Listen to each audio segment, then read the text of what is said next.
Welcome back. If you're in here yesterday, welcome back from yesterday.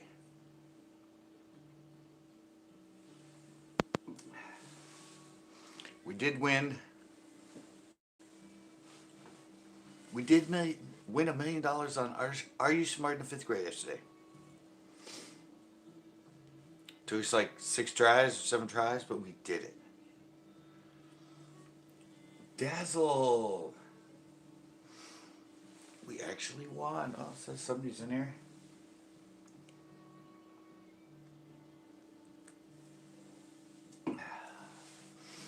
What up, number 1? Don't know who you are, but oh, you left. Maybe you need to sit behind a thing with a whole bunch of baits.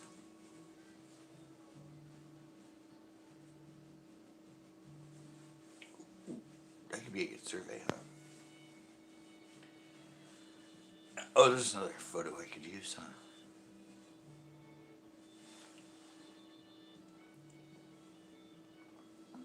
Ken, what's up? How's it going, Ash? Look, well, you can't see it, but Fristica. What's up, Ash? Been fishing?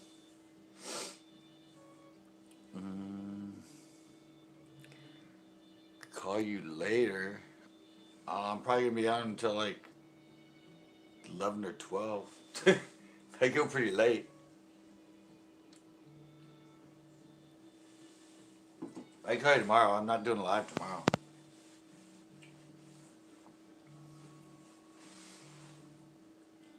Oh. I should use that one. That's a good picture. Yeah, I'll call you tomorrow. I was going to call you, when was it, the other day, but then Odin Tito called me and wanted to go to Bass Pro Shops. So I didn't get home late. Have you been fishing? You can always follow me, so you know I've been fishing a little bit. I did 2 shows at Pinot on last Saturday. I haven't been fishing much of anywhere though. Getting ready to do the Drain Lake tour. That's coming up. The Drain Lake tour. Oh look.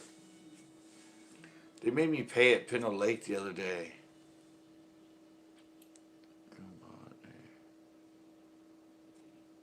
Cool.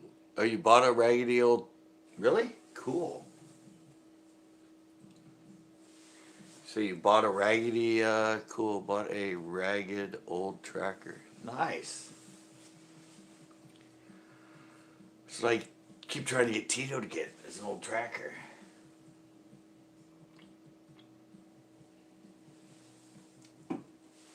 They're a good boat. Nicholas! Really? What the hell is this?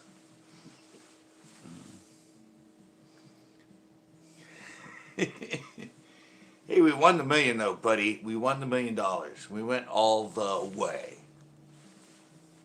180 foot, 60 horse. Oh, good. You have 60 on it, not 40. They're a good boat. A little tough in wind. They get blown around a lot because they're aluminum, but it's cool. 18 foot, 60. Yeah, 60's better than, yeah. Probably does close to 55, doesn't it? I would think.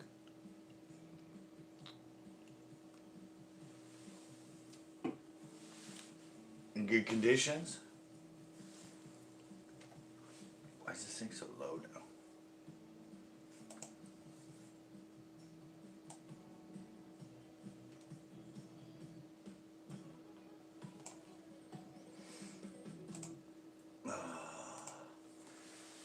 Oh, missed it.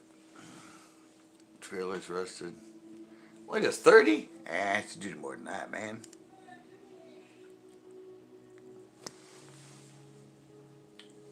Should do more than 30. 18 foot with a 60 on it, it's got to do at least like 40 or 50.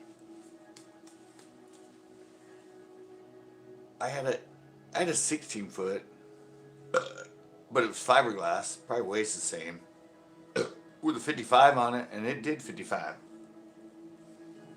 It screamed, and it only had a 55 horse on it, not a 60. That's screaming more speed.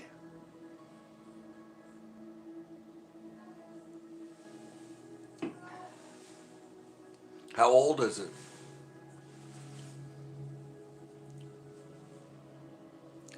How old is it though?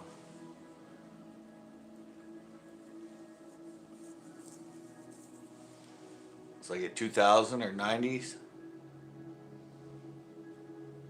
They're still good. Ooh, that's not that bad.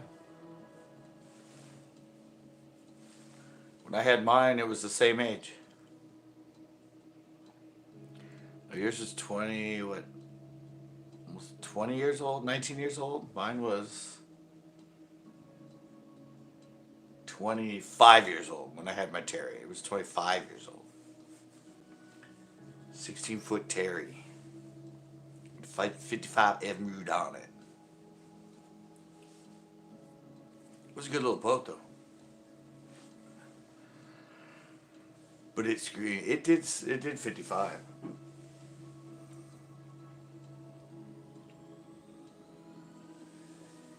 In good water.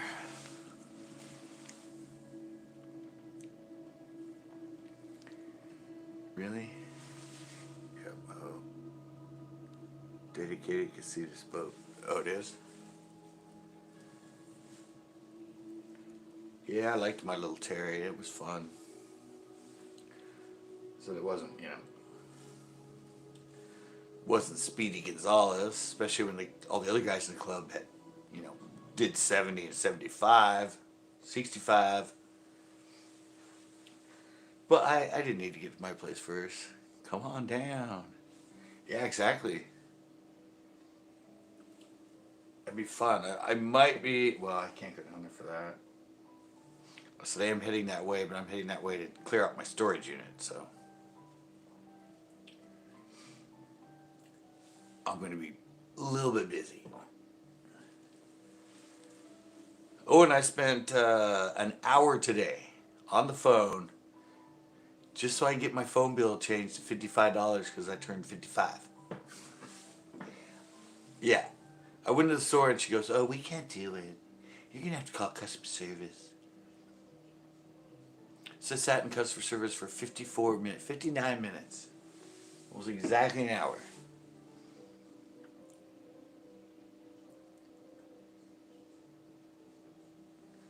What, Eva? What, at Res? What?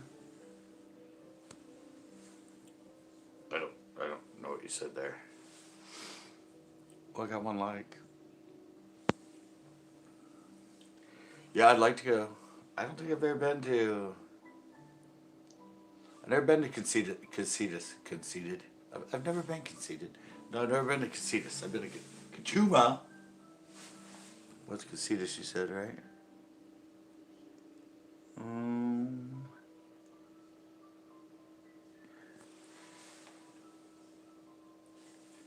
Yeah, I don't think I've ever been to Casitas.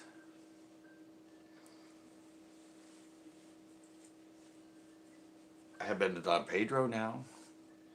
I've been to Kachuma. I think Kachuma's like the only lake I've fished down there.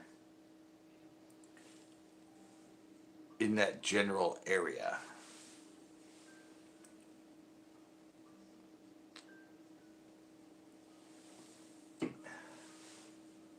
Is it dedicated there because you have it tagged there? Is that what the deal is? Because I know some people have boats that only take one place because it's got the tag on it. And they don't let you, like, share. Seems stupid. If you've been to a lake that's clean, why can't you take that same boat to another lake that's clean? Doesn't matter if it's in a different county or whatever. It came from a clean lake.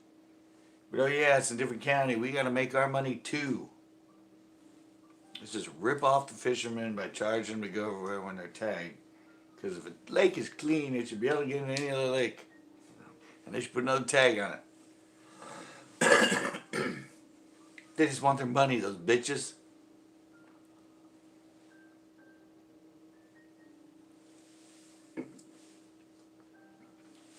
I mean, it's insane. It doesn't matter. I was going to say it's in the same county, but that doesn't even matter either.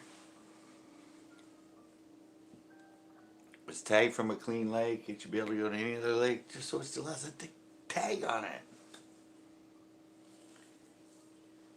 It makes no sense. Except to make money. I like how it blends are all in with that. Like, the background of the fish become the same. Sorry, I'm just noticing. Probably some of you are noticing, supportive women fishermen in the background. She looks so much like Paris Hilton. Not her, the girl before.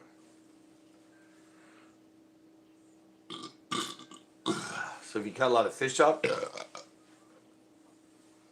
Cut a lot of fish off it already? I still got the spinnerbait too.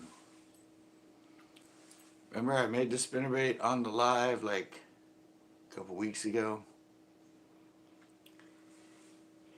Yeah, I forget who. I think Dax was the one I wanted to buy it, but he never bought it, so it's still here. It's a little, sort of a ripper one with a little willow leaf on it. Not the normal.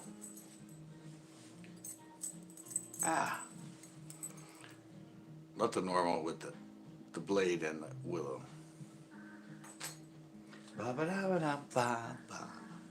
So yeah, I went a little different. I made this one up. Bent all of it, bent all that, did all that. And yeah, it was clean. Remember when I made those skirts the other day too? I still haven't sent half of them out to people yet, but it's because I haven't gotten envelopes. Oh, I think this one's going to Captain. Pretty sure. I have his address. I just haven't had envelopes. Just put them in an envelope and send them for like 45 cents. Really cool. Or whatever stamp is.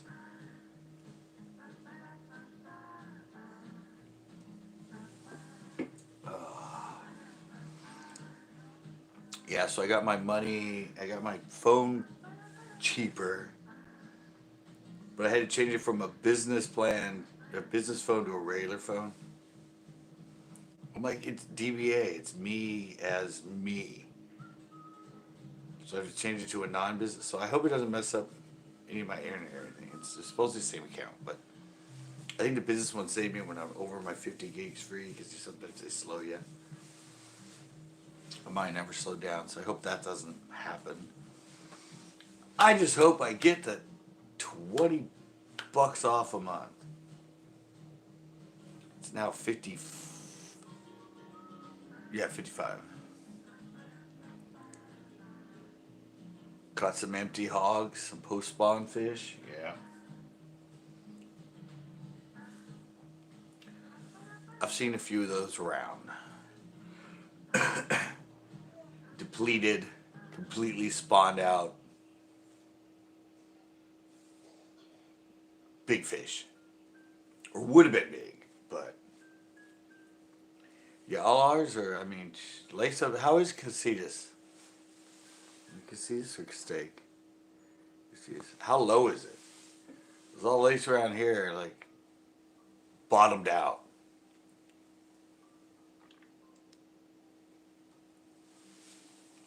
That's why I'm doing the empty lake tour this year. Because everything's so empty. Pinot kind of came up, but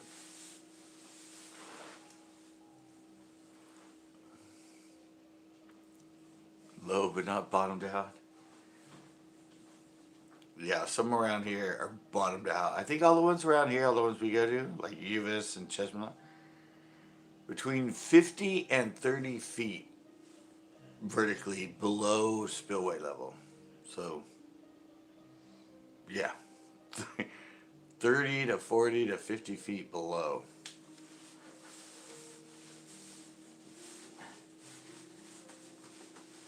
Tito just went yesterday. Tito went to Lexington and caught 3 spots. So that's pretty good. I think we're gonna go to Lexington too for the Drain Lake tour.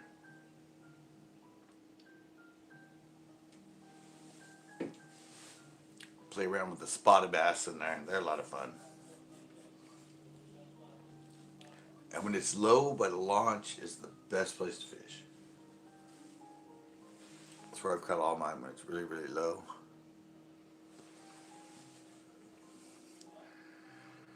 Oh, people are kind of lagging to come in here, huh? Of course, I was live for 5 hours yesterday. But we were playing Are You Smart? In the fifth grader. Well, half of them last night, like Nick, weren't smarter than the first grader. But we circled through and Joe's, what's up? We circled through and then Mud Trap came in. Mud Trap answered the $1 million question for us. Transitive. What was barked as a verb in the sentence they gave us? And it was transitive. And Becca knew it, and it was the $1 million. And we won it. We're up to 17 million now as a CCB crew on Are You Smart? 5th grader.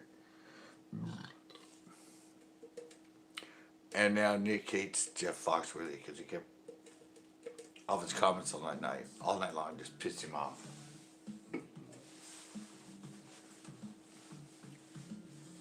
Jacob R. What's good? I don't know. Good as far as fishing.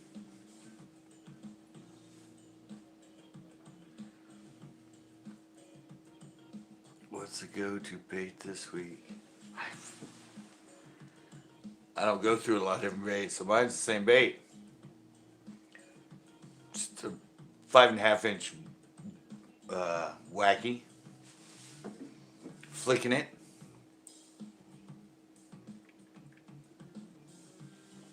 I didn't make any baits though. I gotta get some stuff so I can make some oh, I don't fish. Okay. What's good? There was a phrase, not a question. Oh, that's right. Exclamation points, not. No, but I still have flick it. Yeah, I still have this one I made up. I'm gonna get some. I gotta get some heads in that, so I start making some. So I start making some bladed jigs. So I can do blade jigs and some other jigs in that one time on the live. I can make this up. Might do some more. Once I get some envelopes and stuff, so I send this out. Remember the other live I made these up. I'm supposed to be actually sending them to people, but yeah, I mean, like, yeah, I still haven't sent out these because I've been too lazy and haven't gotten envelopes. Well, I just came. What's got to go away? All right. I think Jacob probably came in for the women. Yeah, I know. Yeah, I'm going to do that again. I'm going to make up some custom ones for people to give away. So I still have them here. Most people didn't even, like, email me their address. So I was like, I'm like, all right, well, I know. This one goes to Chris at Pinot. Not Chris I fish with, but the other Chris. This one goes to Captain. Where are the other ones? I made a bunch up the other night. Oh, they're disappearing off my table. What? And then I think. Oh, this one was for corn farts. That's a good jig. Look at that blue that shines in it. Yeah, I think it's like, what is this? Magic. Thanks for the pictures. Yeah, that's why a lot of people come in on Tuesdays. For the women behind. Yeah, Christian Trinidad, I think this is the one that's going to him. And the other one, I think he had two. I forget. What about me? Just the address. I'll send you one. This is watermelon, green pumpkin candy. That's what that one was. I forget who that was going to. Nobody sent me emails saying, remember I want that one. Here's your address. They expect me to go find our address again. I'm like, I have things to do. You want it, send it to me. Yeah, but that one's really cool. Magic Craw. See the green pumpkin with that blue iridescence to it? You don't need a light on it, it doesn't turn. So that's green pumpkin right there, and then right here's, whoops, behind it, right here's got the blue in it. Yeah, I love that color. We're jamming now. We got some like jazz going.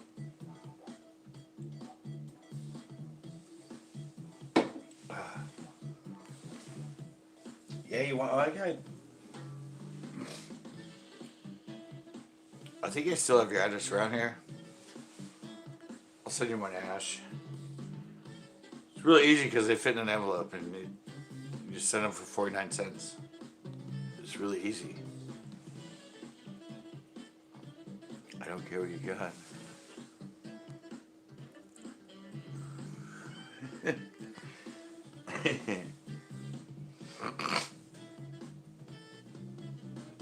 Yeah, that's a fun thing to be able to send them out that way, though. Yeah, but I think I still have your address in there, somewhere around here. Or just email at me, Ash. Email at me, Ash. Email. That sounded weird, but that was exactly what I wanted to say, I think. Yeah, go free skirt. Bass at CentralCoastBass.com. Email me and give me your address and say, free skirt.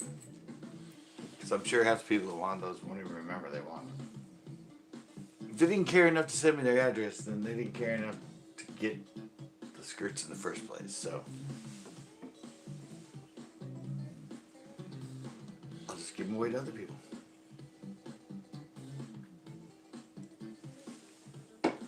Right? You people want them. We'll send them to yous. Well, I'm glad Jacob came in. People that don't even fish come in, that's good. Of course, you know.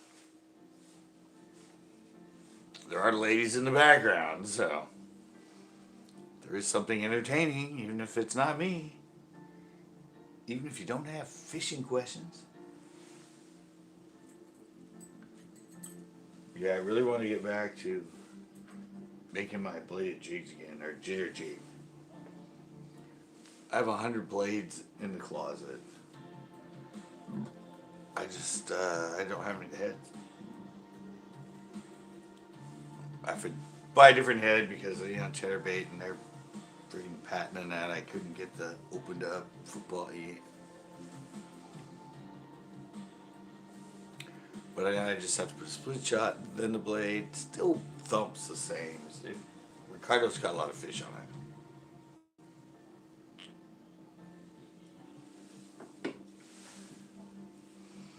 I just haven't really, I don't know, I haven't ordered the heads. Once I get CCB going, man. Ooh, airbrushing swim baits. That seems like that'd be fun.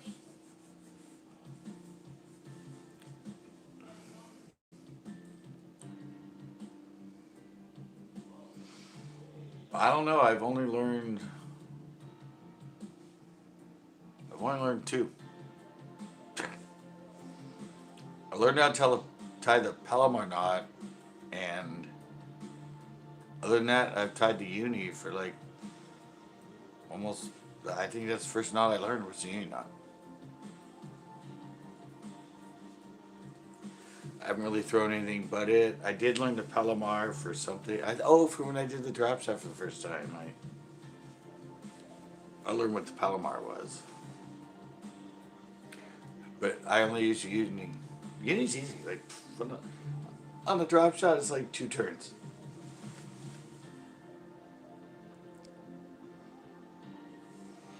Its strongest knot holds 97% of its line strength with the straight pull and the impact pull. And it's just 4 loops, boom, done. A lot of people don't tie it to baits. They tie it for like line to line, like leader line and that. They tie a double uni, and they don't even tie the uni to their lure. It's like, okay, you trust it in your leader, but you get another bait to tie your bait or another knot to tie your bait. It's like if you trust it in the leader not to knot, but you don't trust it on your hook at the end. Well, but I can't. But the double uni works perfect for connecting. How would you ever tie those other knots to get things to go line to line? Kind of the same way you get the uni to go line to line. But no, the Palomar digs on itself. It won't slip, but the line digs into itself. And so when you do it on lighter line, you do it. I mean, on braid, it's not going to dig into its own braid, but when you put it on mono or fluoro net, and you get those smaller lines, like everybody uses it for the drop shot. That's what I said in my thing. Yeah, it digs into itself. So you have that light line, you're fighting a fish, and it pulls really hard. The line cuts into itself and cuts itself. Uni doesn't do that.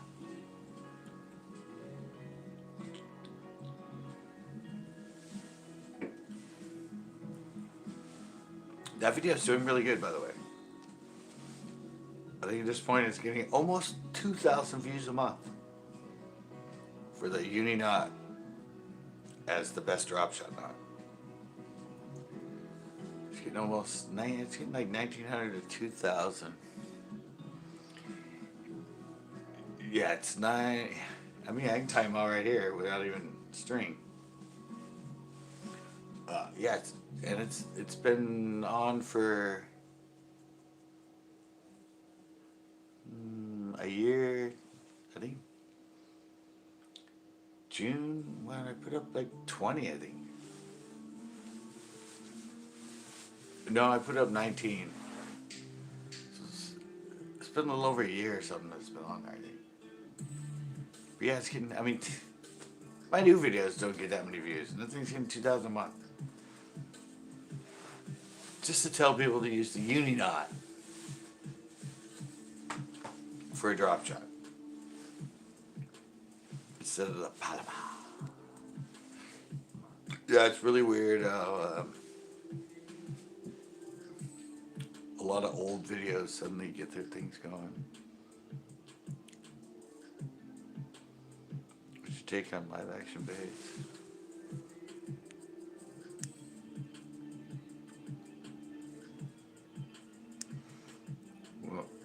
Live action baits? What do you mean, like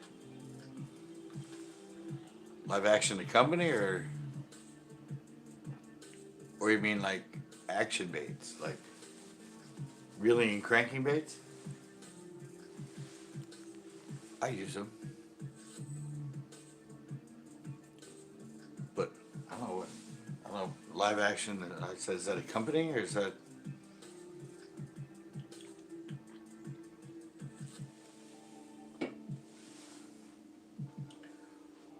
If it's a company, I've never thrown them. I mean, I have everything that's my own, except for topwaters. I don't have any topwater baits. Well, such a buzzbait, but like the spook, spin image, and I use a lot of crankbaits that aren't even my own. Oh, I don't have a jerkbait either.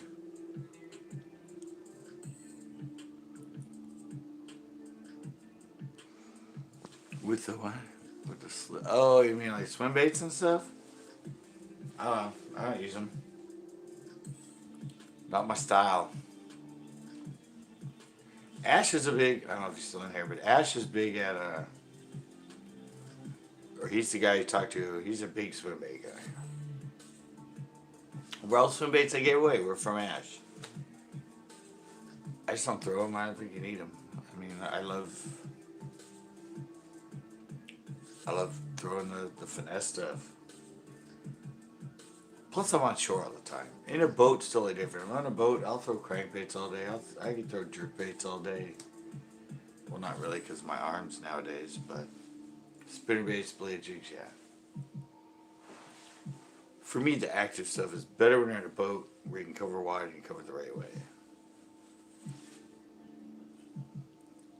Other than that, on shore, it's just you don't. I mean, unless you're walking shore, like you have a long way, you can walk all the way around the hole. Then I could see. Then I would go around with an active bait.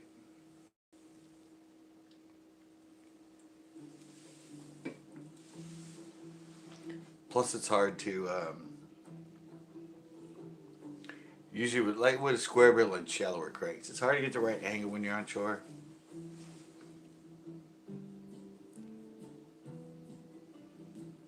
God, I work indoors. Yeah.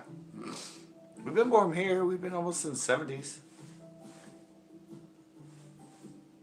70s, yeah. Everybody's like, really? 70s? That's warm here, though. I think Pinot was 80 something the last time I was there. Felt like it was 100 though, because there was absolutely no wind and no clouds. So it was like just that penetrating, baking sun heat just hitting you. So much so I brought this because everybody says, "How can you wear that night heat?"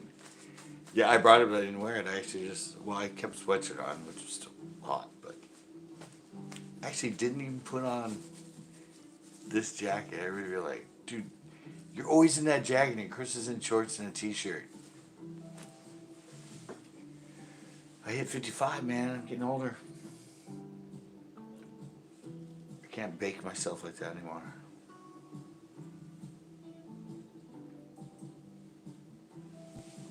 I just can't. My head starts pounding. Going, "You're too hot, you old fuck. Take off your damn jacket." Like, is that why I'm almost ready to pass out? Alright. Yeah, I didn't even attempt to put it on. I'm like, no way. Absolutely no way I'm putting this on. I guess it's, yeah. I used to go over the hill when I was 100. I would still always have my sweatshirt on. I might take this off, but I would have a sweatshirt in 105 degrees. And I was like, ah. Then I forgot water. Then I get dehydrated. And then I forget the store on the way home, and I'd buy like a freaking two-gallon thing of water, and I swear I'd drink that whole thing like right away. Like, yeah, a couple times I went to Anderson. No, they've had bass that survived in they've caught bass in 96-degree water in a power plant that discharge, lakeside the power plant. Yeah. They'll they'll get more lethargic, but not really because they're warm water fish. So there is a point, I think 80 or 90 or 95, they say it will start, I guess, affecting them activity-wise, but 70, 80 into 90, and most tropical fish that are warm water that we buy, the ones you keep in your house that you buy from the pet store, the water in the tank is always 86 degrees for a lot of them, which are cichlids and other ones like that. No, they just got to eat a lot more when it's warm because their metabolism is like gushing and speeding and everything, but no. They can handle up to 86. I mean, like I said, they're warm water fish like most of the tropicals. Anybody ever go in there? I mean, remember they have the thermostat like on the tank? It's like a strip thing. And you get cichlids and all those like Amazon fish and everything else, like the peacock basses and that. Yeah, well, tanks are at 86. And you're like, oh. We think it's warm, but bass don't care. Just so there's oxygen, they're fine. Even A6 with deleted oxygen, sure, they're going to die. The metabolism's going so quick.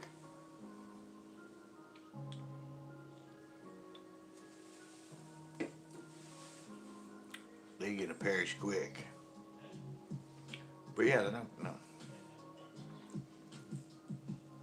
Everybody just thinks that. And I'm just like, because they get told it, you know? That's what other people say. Oh, it's hot out, guys. Water's in the 80s. Bass are going to be sluggish. They're not going to want to move. I'm like, what? That's what happens in winter when they get really cold. They like warm stuff.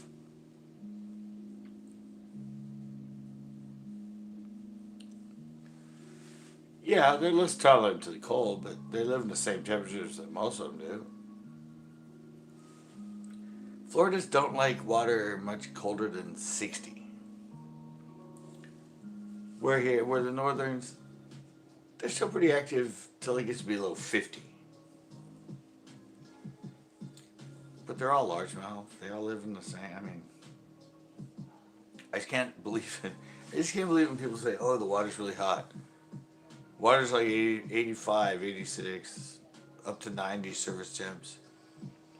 Those bass are probably so lethargic now and just don't want to even move. I'm like, wait, okay, so your heart's beating this fast because you're a warm water fish and the water's really warm, yet you just want to kick back and just sit around. I don't think that's the way it works. And they're only good till about, I'm 68 now, and after that, yeah. It goes back to them being in cold water where they can't move and they don't need much energy. Because if it gets too warm for them, they get really lethargic and they won't eat. It's usually only the case that the water at that temperature has depleted oxygen. Then they'll be lethargic.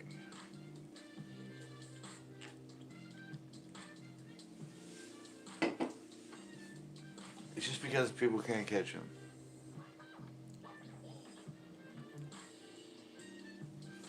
No. Some do. But see, they... Alright, I'm going outside. I need a cigarette. This is going to get heavy. Oh. Well, things people don't understand. It's not you, Joe. It's what people say.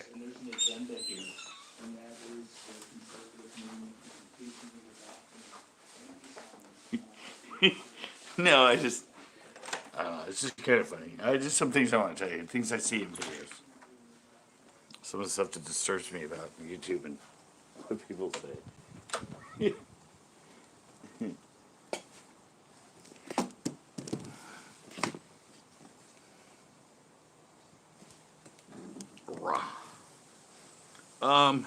Yeah, about that. About the going deep, summer, offshore, deep water. Well, most of the lakes that they do go offshore in that are river lakes. They're like Tennessee and that, where they draw water and it creates current.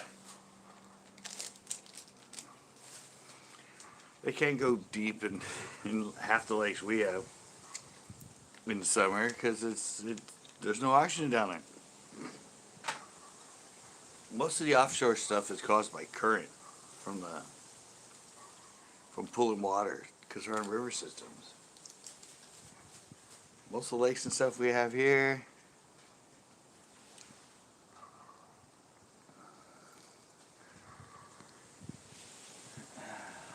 no, it's just promoted. That's the way they promote. And see, here's something.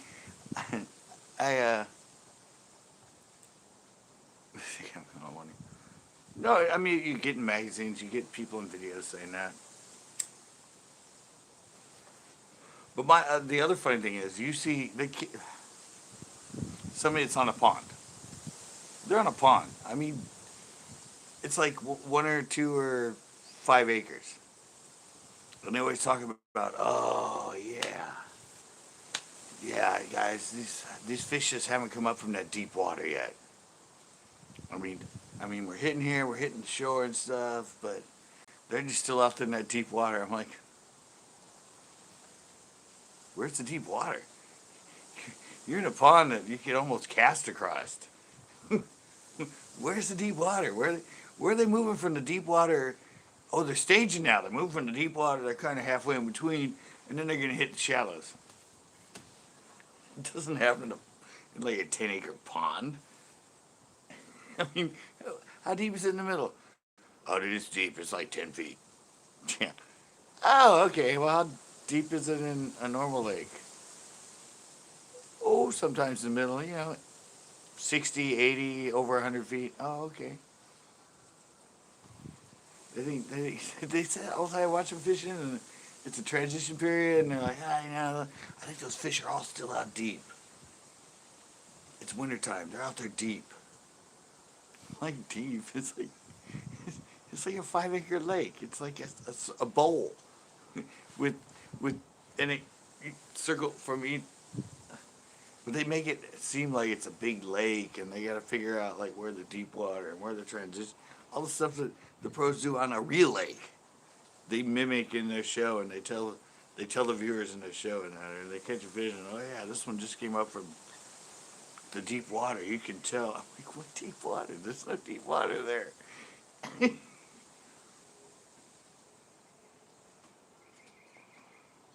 It's hilarious to watch a lot of them mimic what they hear or what they've learned about deep water, shallow water, transitional, when they've never fished a lake bigger than 10 acres. There's none of that's there. It's a cove in a bigger lake. Has two pressure spots to fish.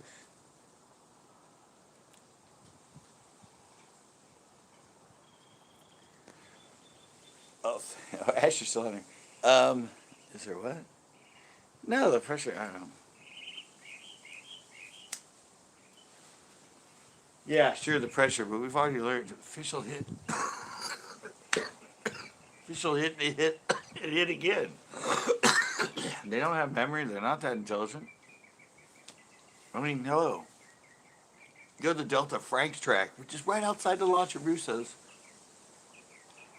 Is where they release probably what 2, 3, 400 tournaments a year.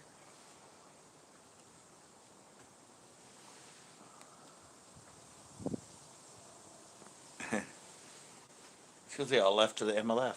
Um, yeah, but Frank Track is one of the best places to go catch a limit.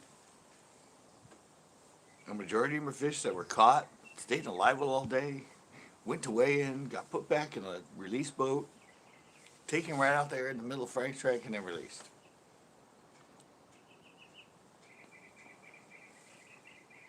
And it's highly pressured because every pro stops by there right before they weigh in time and tries to catch, if they're shy, a few more fish. Hey, Dylan.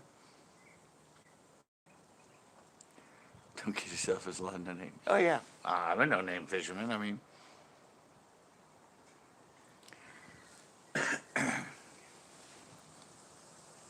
there's another thing people try to say, oh, no, that's spots. Too pressured. They don't hit fake baits. It's up to it. No, that's not true. People try to tell me that about places I fish at Uvis, Chesbro, other places. They say, oh, you made a video there. Now it's too pressured. It was one of my best spots. Now I can't get a bite there. And then I can go back there time after time and do a video, catch fish there every time. So they just can't fish.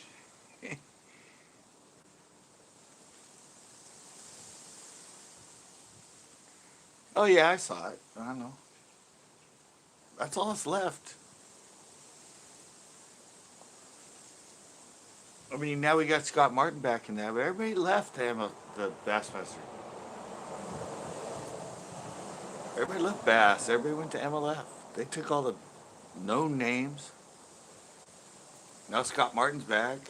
Canterbury's back. Some of the others that were FLW big names.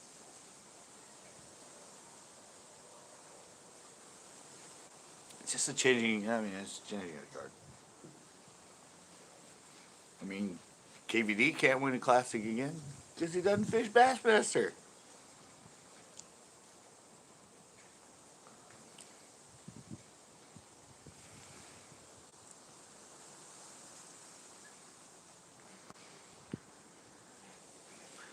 Well, yeah, I don't. I can't hide it. I film it all. I air it all. If I go somewhere and I catch fish, the video goes up. I don't care if other people go there. I want them to go there because I'm a fishing channel. I want them to catch fish. But then I get the other people that go, quit making videos in that spot, man. There's so many people showing up. I can't catch anything now. I'm like, well, I go back, you bastard, the same spot. I still catch fish. Learn how to fish. Listen to me. Don't rag on me. Yeah, that's a good one. I need that shirt. Just listen to me. Don't rag. Try to do what I'm doing instead of throwing active baits like you're doing. I remember people that don't like finesse fishing, so they don't finesse fish there. They want to catch them on spinning bait. They want to catch them on a swim bait. They want to catch them on a surface lure. They want to throw a crankbait. Well, you might be able to catch them on that, but you know, I go through all the time and catch all of them on something else all the time. So they don't want any crankbaits. I don't know. I've gotten it a lot over the years. I mean, especially when I started filming over the hill.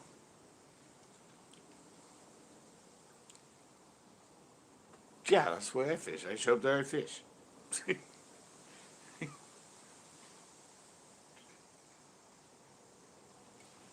It's just funny when it's somebody that tells me that they can't, that was their spot and now they don't catch anything there. Yet I'll film there 2, 3, 4 months after they tell me that, or even maybe, and I'm still catching fish there. Either I'm just getting there on a lucky day, or I'm a better fisherman than you. That's all I'm saying. You believe all that hype, worry about all the pressure, and the fish are scared, and they're scared of boats, and they don't like noises, and they live there. They get used to it. They don't run from a boat. They just sit there and go, there's none of those damn things. We should get out of here, man. I hate those things. Listen to the middle of summer, and they're like, oh, cool, here comes that shade thing.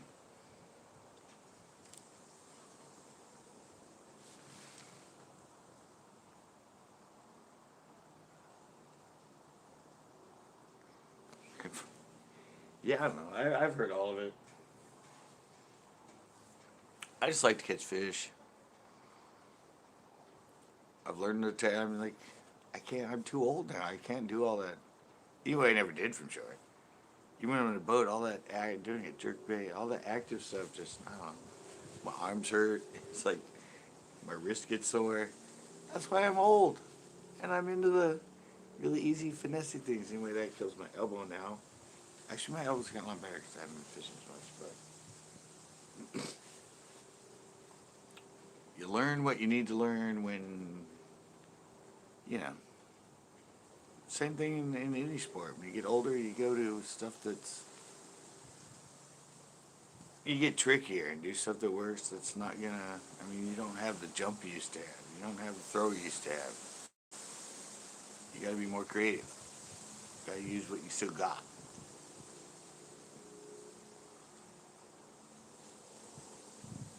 And for me, finesse works for that. I don't have to make a million casts.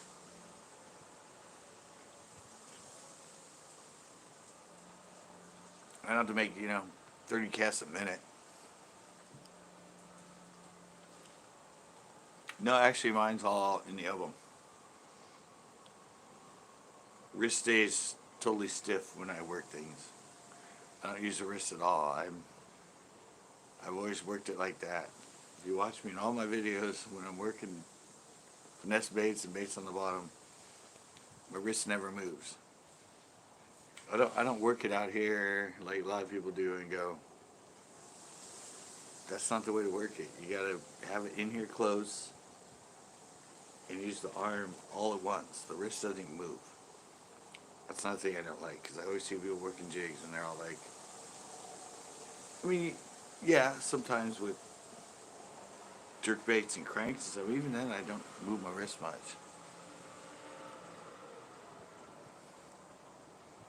For your cast. Oh yeah. Oh yeah, the wrist is there and that. Everybody, I don't know why everybody casts two-handed. You don't have to cast two-handed. You can cast just a good one. But nowadays, everybody's got they always got the double. Even on spinning rods, they're like double. I'm like, whatever.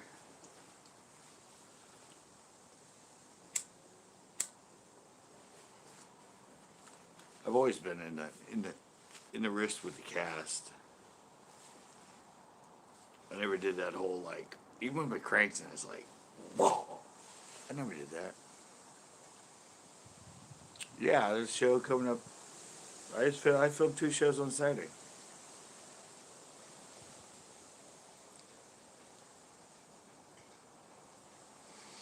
Yeah, you only cast. I mean, you cast to the side. It's all about the shore. No, I just filmed one. The one's already edited. I started working on the other one. I did a fishing show and a blog on Saturday. I did a show with Chris and his boat. Yeah, I did a show with Chris on his boat, and then in the evening I did a blog. So yeah, I did a double double. I did double it, I've just kind of been hanging here and at El Estero. I haven't really gone over. Oh, and we did this bunch at O'Neill Forebay a little while ago. But yeah, I haven't hit up Chesbro, Uvis, Almeda, and Coyote. I haven't hit any of those in like 6 months.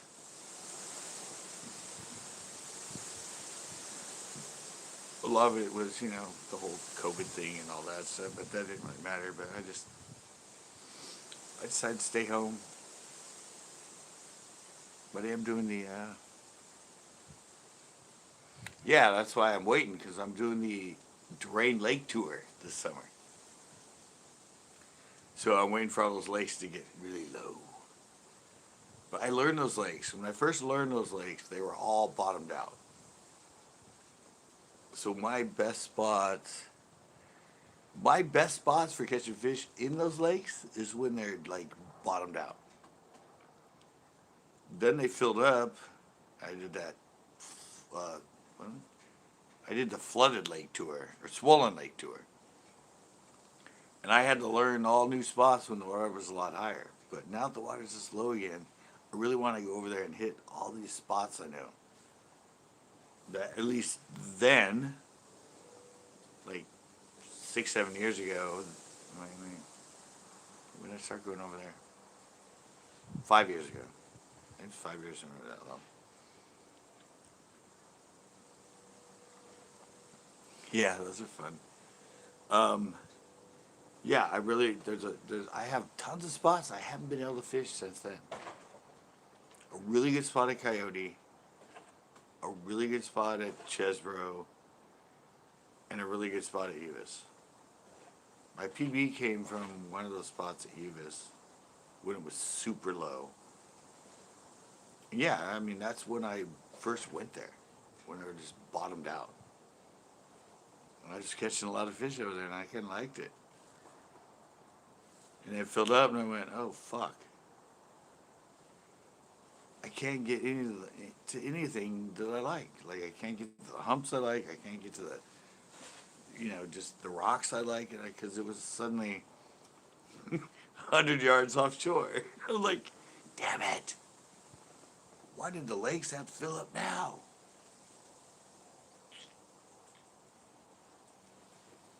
So yeah, I'm really happy. I'm excited to go back there, especially Chesbro. Spot at Chesbro that I've only caught fish there when it was that low.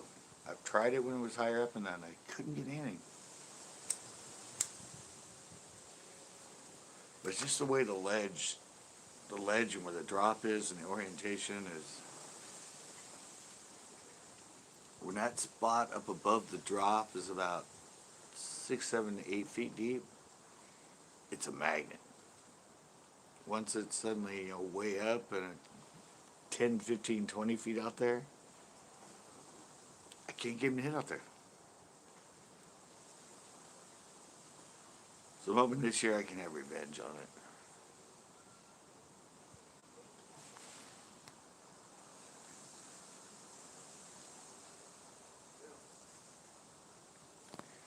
Yeah, I don't know. I was thinking about going back to Arroyo Seco Lakes. I checked them on Google. The upper one still has water because I figured it would because it was pretty deep in that, but the lower one's completely dry right now. And I'm assuming the Google images are, the satellite images are pretty updated. But there's still water in the upper one. I don't know. I don't think the upper one's ever dried. I know the lower one's dried quite a bit. But I was thinking of taking that trip out there and trying to fish it, or at least show it. It's really low, but they're fun little lakes. They used to be.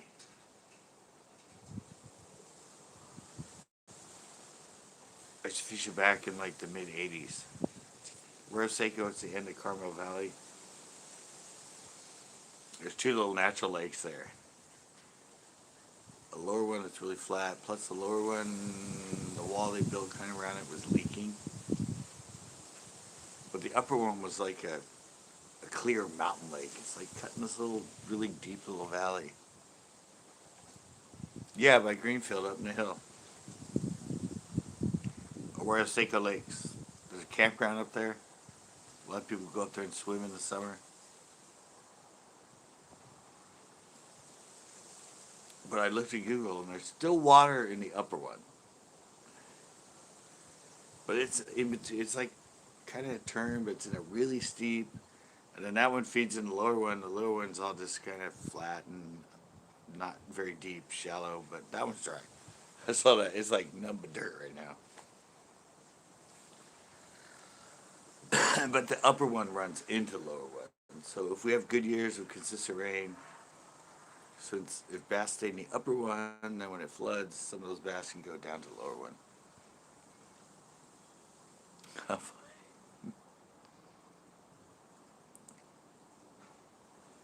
Alpine or Mick Alpine? I know there is an Alpine lake.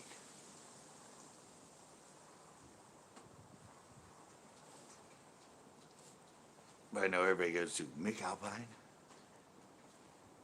Right there before Gilroy, you have to pay an arm and a leg, mortgage your house just to fish it. But good times.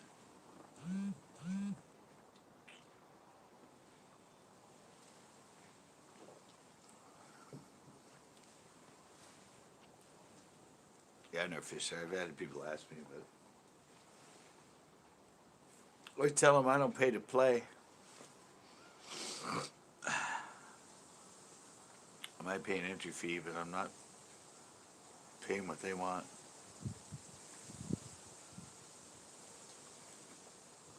Yeah, I've never been there either. It's not worth it.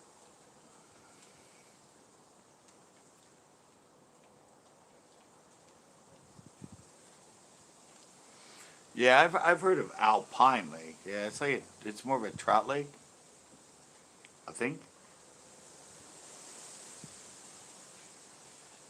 It's probably got bass in it too. But yeah, I think it's north and kind of up in the hills, right? Yeah. I know. I said I've heard of an alpine lake, but I didn't know what you. Yeah, people make mistakes. Yeah, alpine. Yeah, I know. It's more of a trout lake, I think. I used to get the Western Outdoor News, so I always looked through. They had north, center, and south. Yeah, it probably does. Might have good bass because nobody fishes bass in there.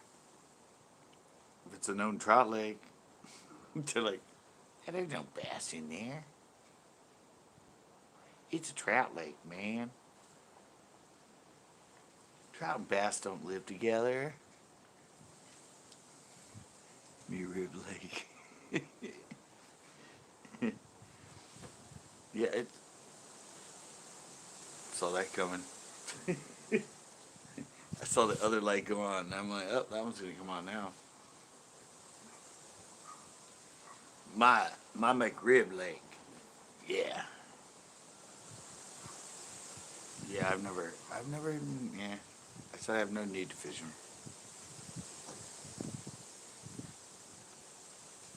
But that's the problem with, with me and my videos is,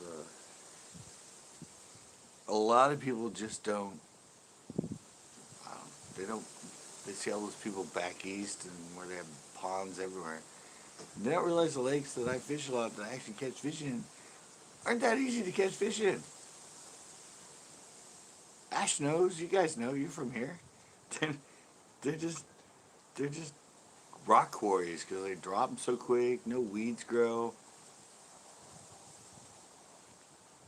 They're not, they're not the best bass fisheries in the freaking world.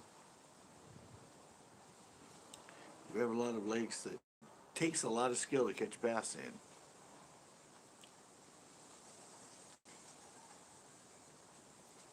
Yeah, Tito just caught. He caught three stripers on spots on Saturday out there. One on egg rig and two on the flicking at the launch, which isn't a launch because it's like 40 yards to the water from the end of the launch. But yeah, he caught him there. He caught. I have shows there.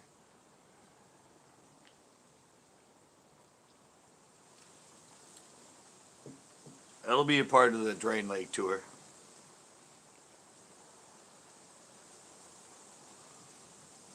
All those lakes will. I might even go back to Stevens Creek. Yeah, I've only been there once, but when you went back to Chile, fits your style better. Yeah, I did catfishing. Yeah, catfishing with hot dogs. I want to go back and do another one there. There's a lot of channels in there, man. Casitas have smallies too, or no? I like Achuma for the smallies. Yeah, I need to go back and do it. I need to take Tito so we can just go do lazy fishing. Take some chairs, sit down, have a couple beers, throw out a pole, just wait for a bite. Bugsy, what's up?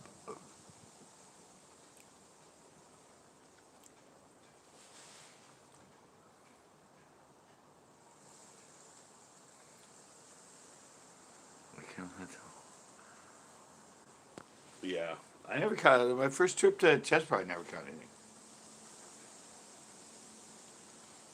I have that. That shows up. Never caught a fish the very first time I went to Chesbro.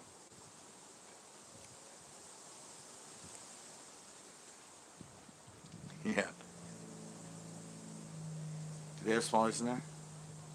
Well, you said think, so obviously you haven't caught one.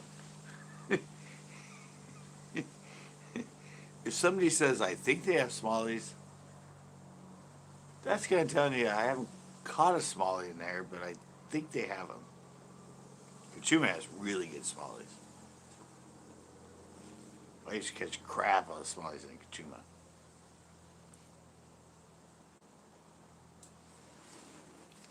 They're not that big. Well, they're all right in there. They get up to like 2.5 pounds, 3 maybe. Ben Lopez. That's the other place where I used to catch a lot of spots, but never anything over 2 pounds.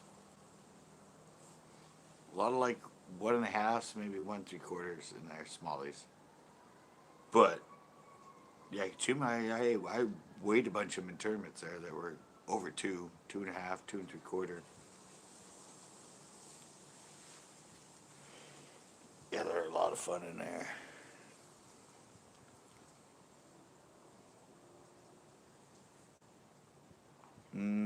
Yeah, I think they do. There's sock trout in there. Mine were all on crankbaits, square bills. That's the only way I ever caught a smallie was on a square bill. Yeah, actually. I don't know. Did I ever catch smallie on anything else? Oh, jerkbait. Never on anything slow though. In San Antonio,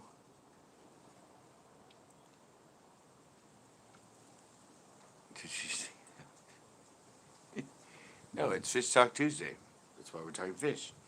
Um, yeah, San Antonio, Lopez, Kachuma. Those are three lakes I used to always get smallies. They're all on either square bills or. No, I've never. I don't think I've ever caught a smallie on a soft plastic. I didn't drop shot back then. I was a cranker. Oh yeah, I caught smallies on yeah. I think Kachuma is the only place I caught them on surface. Got tons of smallies on the Super Spook Junior in Kachuma. I don't think I ever caught them. San Antonio was always cranks. Lopez, it was always cranks. Caught a lot of them. I have videos of me catching them on jerkbait in Lopez. Smallies. I think I only caught them on square bill at San Antonio. Never a jerkbait. Yeah, never a tube. I've never fished a tube. I've never fished a drop shot for them. I wasn't fishing it back then. I was a power fisherman.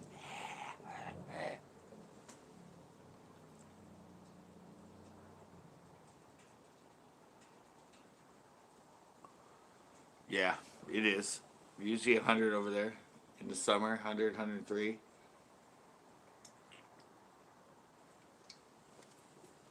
It's a lot better smallmouth lake than it is largemouth. Macros, what is up?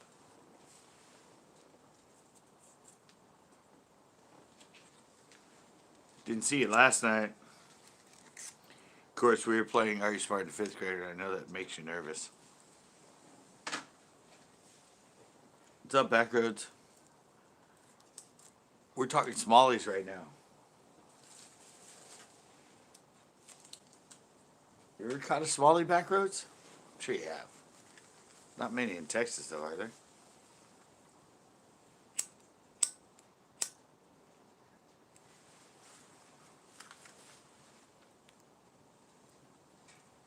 Oh, that's why you come in. Yeah, we played smart in fifth grade. Becca helped us win $1 million. Transitive verbs. Jax Max, what is up?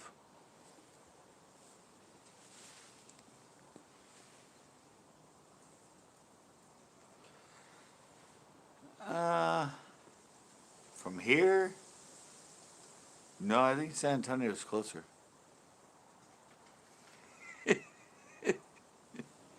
Yeah, I figured you're not much of a smallie guy. But I think from here, San Antonio's closer for me, Dylan. It's only an hour and a half. I think Del Val's a little further. Of course, San Antonio's so low right now. Yeah. You have an hour on me. You're 45 minutes. Yeah, San Antonio's closer to go south. Well, Nasi Meno actually has smallies too. I don't know if I ever caught one in Nasi. Yeah, they fight. They fight hard, especially when you give them to the boat. They don't. They like. You get in the boat and it's like they just don't want to come up. They just keep diving on you, diving on you. Yeah, you get a good 3 pound smallie, and it just feels like, yeah, feels like a 4 or 5 pound largemouth. But when you get them to that boat, man, they just keep diving. When you get them in, they dive. You bring them up and they dive. You're like, stop! Especially when you're in a tournament. Yeah, they're like massive bluegill. Yeah, they fight. Yeah, you're right.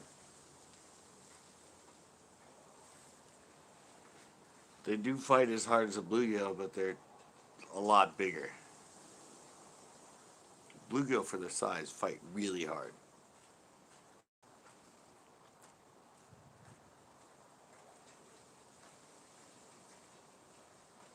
No. Wesley, what's up? Uh, no, they're more of a cold water fish. They probably would, but no, they're eh. They still in a lot of lakes, like San Antonio, and that they still hit good in the summer, even when it's 100 and something degrees. But I mean, and the water temp gets in the 80s, 86, but it's a deeper lake, so they can kind of sit down near that cooler water in the transition zone there. But yeah, San Antonio gets warm. I mean, all summer long in San Antonio, it's like in the hundreds. It's a great smallmouth fishery, but it's a deeper, rocky lake. They wouldn't last in shallow lake. Evidently, actually, uh, yeah, they're colder water, like the spots. Somebody told me years ago, Laguna Grande, right there in Marina or in San City. Yeah, they don't like. Yeah, they're more of a deep water, rocky lake type fish. Somebody told me originally in Laguna Grande they were smallmouth, and I'm like, it's like, oh, it's cold enough for them. It doesn't get. It's right there on the coast. Doesn't get warm, but I'm like, but I don't know if they'd reproduce in here because it's too shallow and it's kind of muddy. Not that they won't live in that, but he swore to me they used to catch them like 30 years ago in that little lake in Seaside, Aurora Grande. Oh yeah, they probably would. They probably would. They might be. The spots do well. They would probably thrive in Lexington too. I don't know if they're in there. People don't know where the spots came from in there. They said they showed up like 5 years ago. They weren't in there originally. Somebody stuck them in there. And now that's almost all I catch in Lexington are the spots. But they weren't there originally.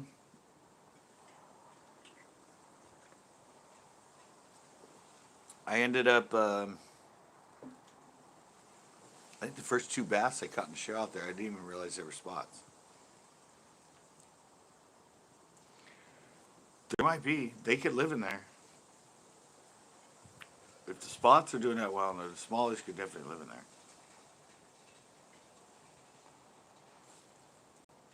But as far as I know, in my shows, those locals I met,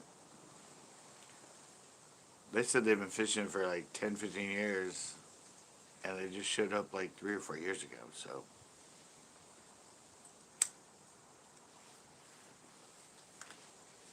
I think some no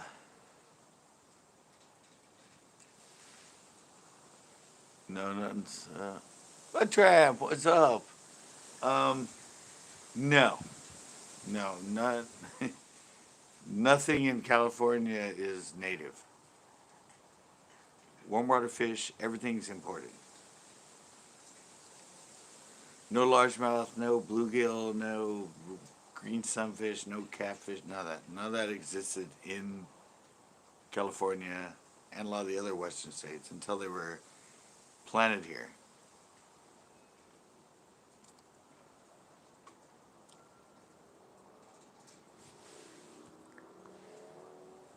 I said they might be in there. If whoever stuck spots in there, they might have stuck smallmouth in there too. But it just depends. Steelhead, yeah, steelhead in all these lakes. Well, trout in all these lakes, rainbows. Um, yeah, it's like Nasi. Nasi has smallies and spots, but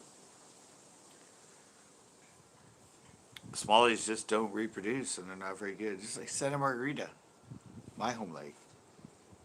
It has smallmouth in it. I've been there for years now, but they just don't reproduce for some reason. They've never they've been caught in there, but they just don't show up very often. I can see that in Lexington too. For some reason, who knows why? It's better for spots than it is for smallies.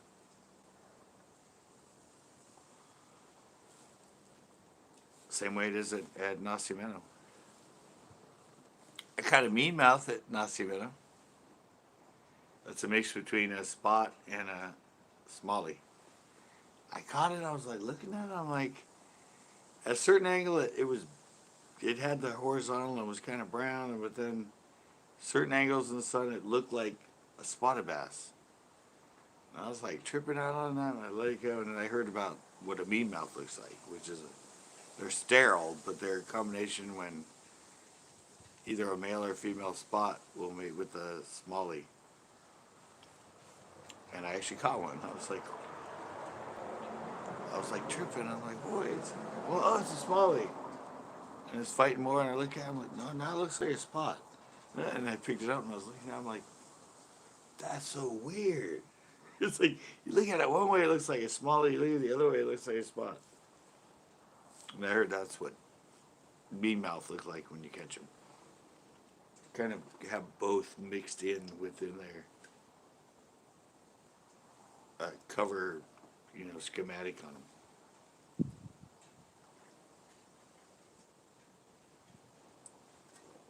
It was an interesting looking fish, though.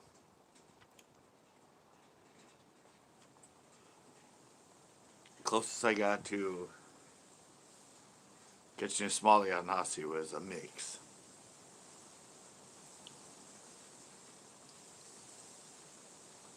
But the spots are getting bigger in Nasi. And those spots are pretty good in Lexington. I've got some good, almost 3 pound spots in my shows out of Lexington.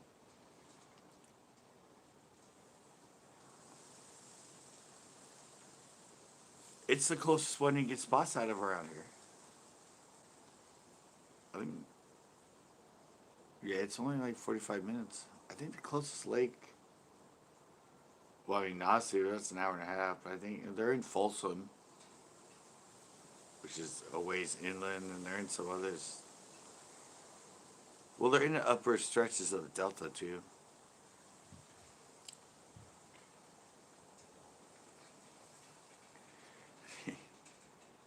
She helped win us transitive.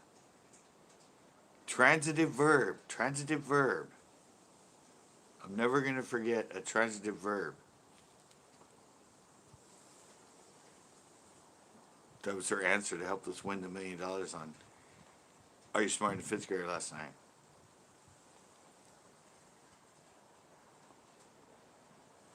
All right. Back to fishing.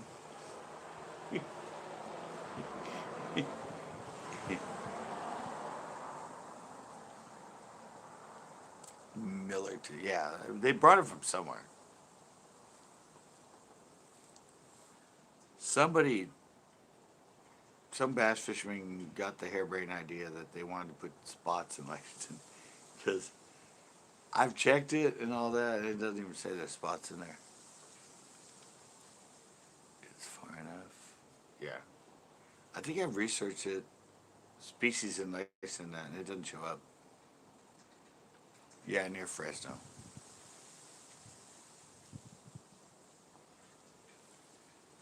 Yep, somebody stuck them in there and they took hold because that's all that's in there now. I've only caught, I think, one largemouth out of Lexington. A little one. Well, I think it was like 11 inches. It wasn't even a keeper. Everything else I've caught there's been spots.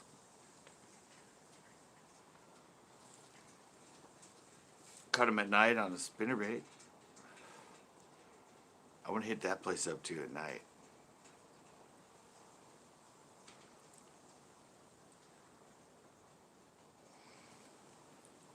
Lexington at night on a full moon. Spots love eating at night, man.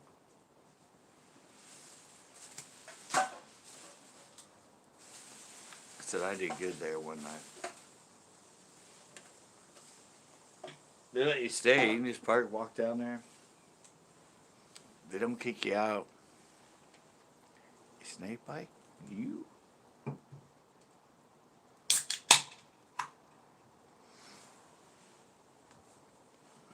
Who hasn't had a snake bite?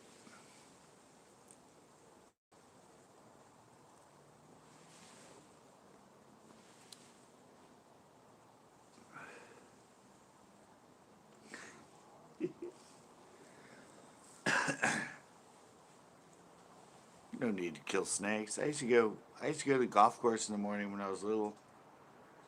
When I was in high school. Go there at 6 a.m., jump the fence. I would catch gopher snake and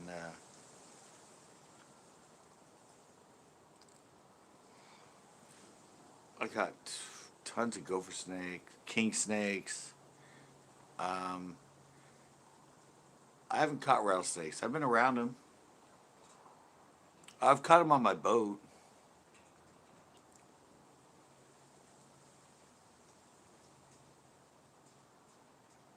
Kicked one of that, yeah. Oh, that one on my show. The one that got limited or no ads because it was at Chesbro and there was a little baby king snake there. Or a diamondback. And I was playing around with him on the video. Yeah, and I titled it like playing around with a baby rattlesnake at Chesbro, and he got sensitive content. I'm like, come on, it's like, it was like this long.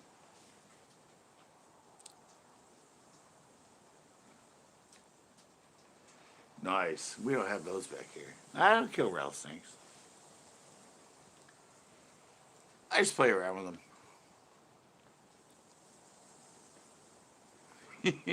I didn't see it. The other guy saw it. He tipped me off on it. I haven't seen a rattlesnake at any other lake. That's the only rattlesnake I've seen up here. Margarita, they used to swim across the lake, and I would catch them on top. I'd throw a topwater over them and reel them in, and pick them up, and they'd be all on the line. We got like 3 or 4 that way. When I was down in the lake putting some of my ring, I saw a lot of them. I saw 6-footer ones. Half of his body was sticking out of the weeds on the side of the road.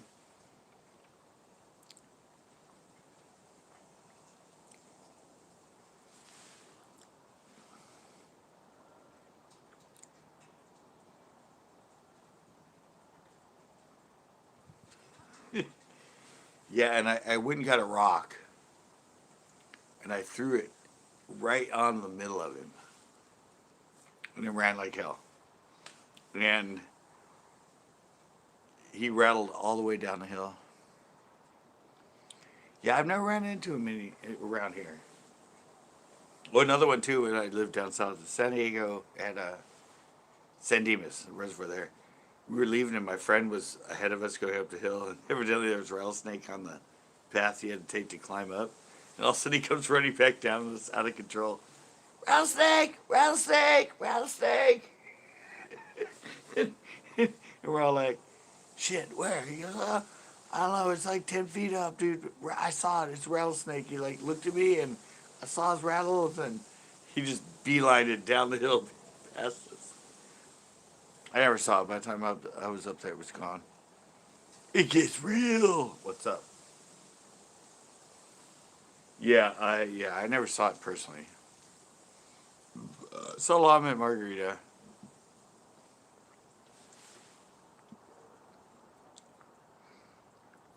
Sound like Willie?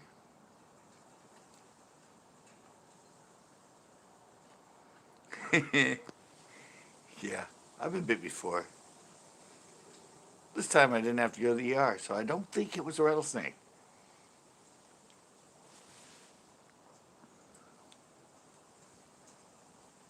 I know. I don't. Hey, Chris. I don't see him much around here. I've actually never. I've ran well, except that one at Chesbro. But it was a.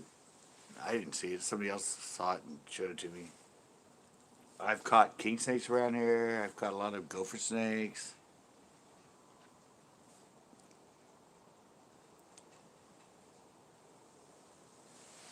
Oh yeah, they kill rattlesnakes. So do king snakes. King snakes also, they prey on rattlesnakes. They eat them. So if you ever catch a king snake, let it go. Yeah, I see a lot of them too. I've never ran into a rattler.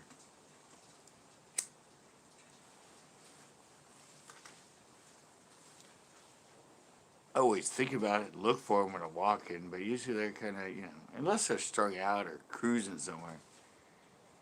A lot of times they're just curled up, kicking back somewhere. Except spring. I mean, springtime's when they wander a lot. I said I caught oh yeah, I actually had a racer for a while, coach whip. When I lived in Slow, I caught a coach whip, which is in the racer family. It looked like garden snake. It was black with yellow stripes, but it had that really weird. I had pictures of it. I used to have it. I kept it for a while, but I had to let it go. They're just too active. They're like such a hyper. But he took off to the reeds. I was down by a creek doing something. Well, I think I was collecting bugs for an entomology class. And I saw him go through, and I went to chase him, and all of a sudden I couldn't find him. I was like looking all around, going, and I looked up, and he was in the tree above me. And I used my insect net. I actually went right through him and kind of wrapped him around it, and it was to grab him. And then I had him for a while. Yeah, those things freaking, dude, he was gone in like 60 seconds. And he went like 100 yards. It was just like, I was walking through like kind of just shallow grass.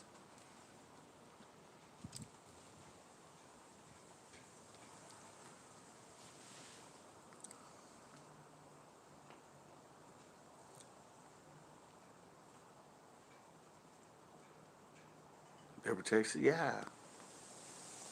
I don't have any videos of roadrunners. I used to see them all the time when I lived in LA. They're cool ass freaking birds. I haven't seen, are they? Yeah, they're up here too. Yeah, I used to run into them a lot, and like, it was in the 80s. I didn't have a camera or anything to film them, but yeah, I would like, I'd see them and kind of go up on them and spook them and watch them just like take off running. I'm like, yeah, that's cool. Oh my god, that's a roadrunner. No, I haven't watched anything today. I've been editing all day. I don't watch. I only watch videos at night. I get to everybody's, but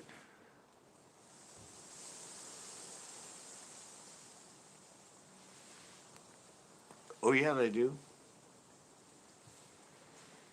Yeah, I haven't watched it. I haven't watched anybody anything. Well, yesterday and today, I haven't watched anybody's new uploads.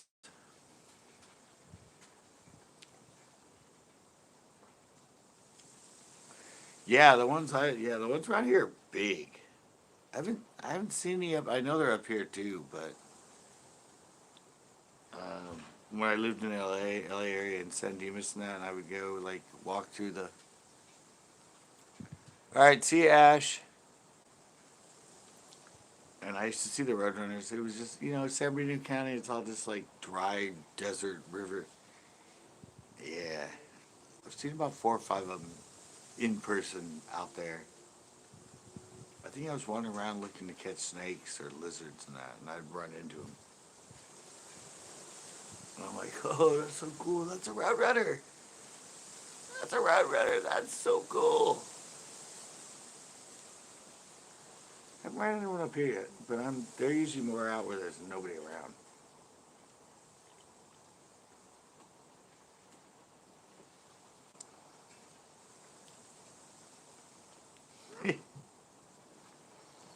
I never had one chase me. I had the roadrunner take off from me.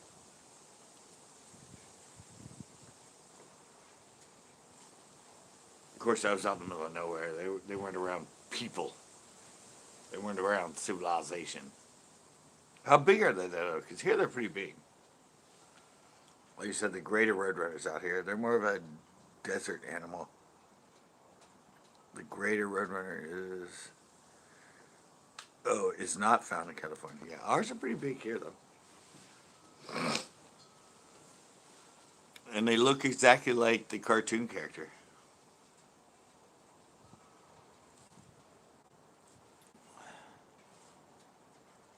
No, no, maybe that one I saw was in a dream when he looked like the Roadrunner from the cartoons. Yeah, that might have been a dream. They don't look like the character. They're fast though. They're fast ass creatures.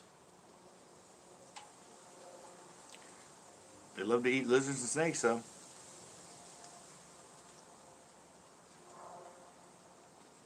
Yeah, something like that. I don't know. I never had acid, so it couldn't have been an acid trip. It had to be a dream. Plus, nope, never done that either.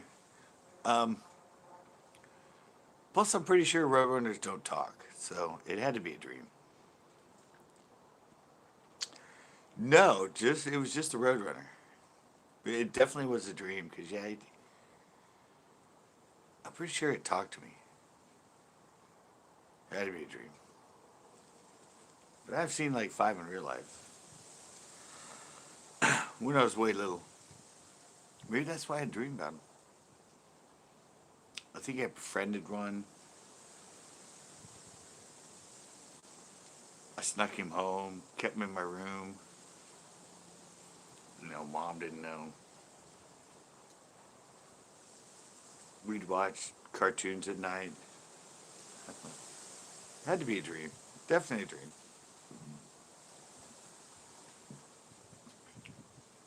Wasn't a hallucination, I know that. This stuff doesn't make you hallucinate, and the only other thing I've had is pot, and I don't think that makes you hallucinate either.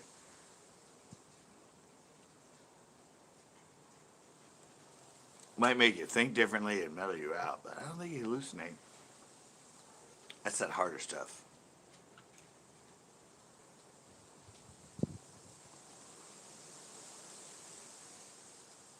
Yeah, I've never tried that stuff. I'm too scared of it. I like to have control of my mind, and all the people I know that take that shit suddenly lose control of their mind. And I'm like, yeah, I'm not taking that one. Oh, but it's so cool, man. You just start tripping. I'm like, man, I don't want to trip. I don't, I don't want to like lose control of what I'm thinking about or what I'm seeing. Not my game. I want to be coherent and a little buzz, but not lose control and be like, oh my god, oh my god, oh my god. Nah, that doesn't sound fun. Not really.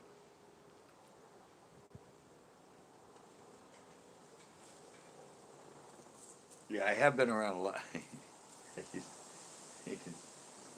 I used to, I used to fuck with people in my car. Here in the '80s when I moved here to Carmel, yeah, like LSD and ecstasy and all that stuff was like candy for these little rich kids around here. And I get them in my car, and then I had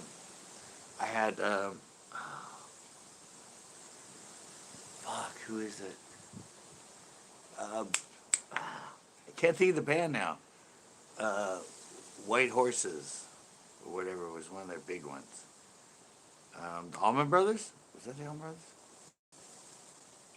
I don't know, but it had that trippy thing where he started talking about the glowing orbs and all the other stuff. It was like, an album they put together that was kind of a mix with opera, and they had all these stories in it. But I gave them in the back, and they're like, tripping hard, and I'd put that, that album in and crank it up. And they'd be like, dude, turn this off, turn this off. I'm like, no. You're gonna feel the full effects of this acid right now.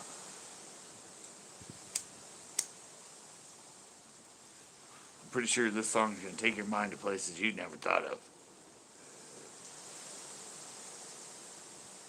Look at that, guys. We have like a weird ass bug right here. You guys see that thing? Right there? In the window? I don't know what it is. I'll bring this closer. See that thing in there?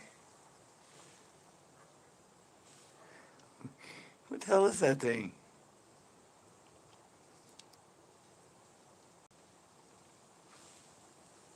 No, you can't really see it. It's up against the wall.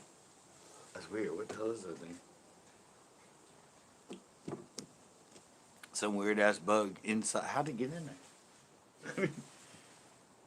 There's no openings and screen in that. I don't know what that thing is crawling around there. Weird. What was that about? I'm sorry, I kind of saw that.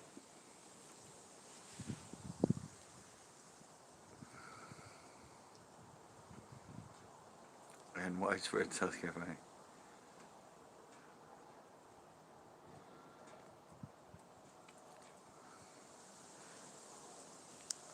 Yeah. Now we're going to oh, there it is. Look, now it's up here. See it? See it crawling right there? What the hell is that thing? Looks like some sort of larva. It's not a cockroach. It's some sort of weird ass thing. I don't know. Yeah, it'll figure itself out. Yeah, like Star Trek. It's a thing that aliens put in your ear and it dives in and embeds in your brain. Oh, what's this? I haven't looked at it close enough, but I am a wildlife biologist, so I should know what that is. Although entomology, well, no, I was pretty good at entomology. I got a B plus in that class. Something. I learned bugs sometime. Yeah, the Roadrunners, that's the only place I've seen them. I've never seen them up here.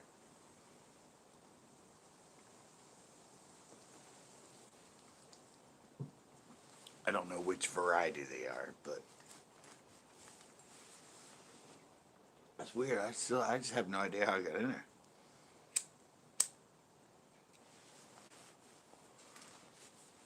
It's not inside the house.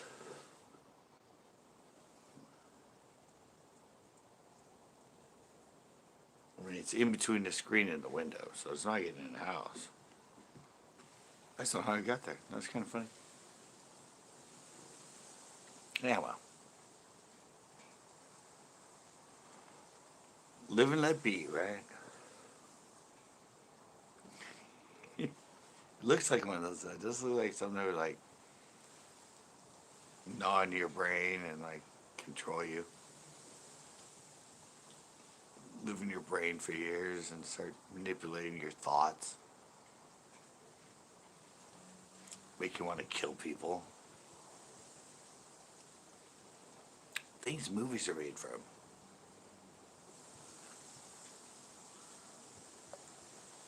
Scary ass bugs. Scary ass bugs.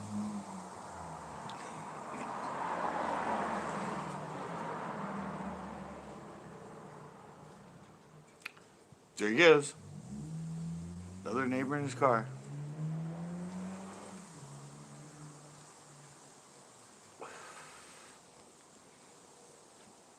No, Becca, I don't know. Becca, did you know that I'm a wildlife biologist?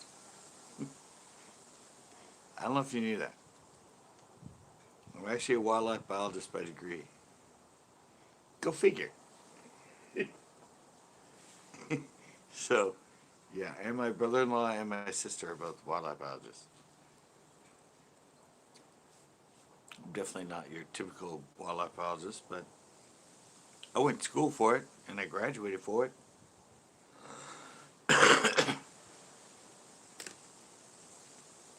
So I know something's about nature. here and there, or there and here.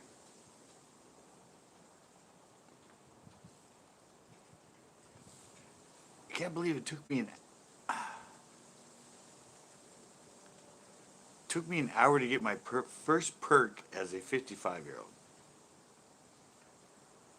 I'm like, really? I waited 55 years to get treated like this? Yeah, they kept me on hold for 45 minutes. It's gonna gotcha. 1, 2 buggies.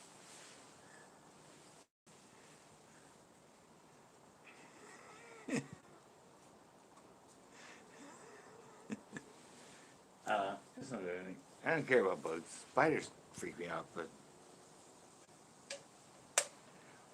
I'll capture it, put it in my little cyanide jar, mount it on a pin, put the scientific name underneath it, put it in my collection of other bugs that I had for my entomology class, because we had to create our own little thing of specimens, and they had to be all labeled and done exactly. And they kept them, and then I put them in their like library thing so other people could look at them. We didn't get paid anything. We did all the work. We captured those things. We mount them. We label them, and you're just like, thank you. We would have had to pay somebody else thousands of dollars to do this for us, but since you're a student, we're taking those. Thank you. Yeah, it's a rook, man.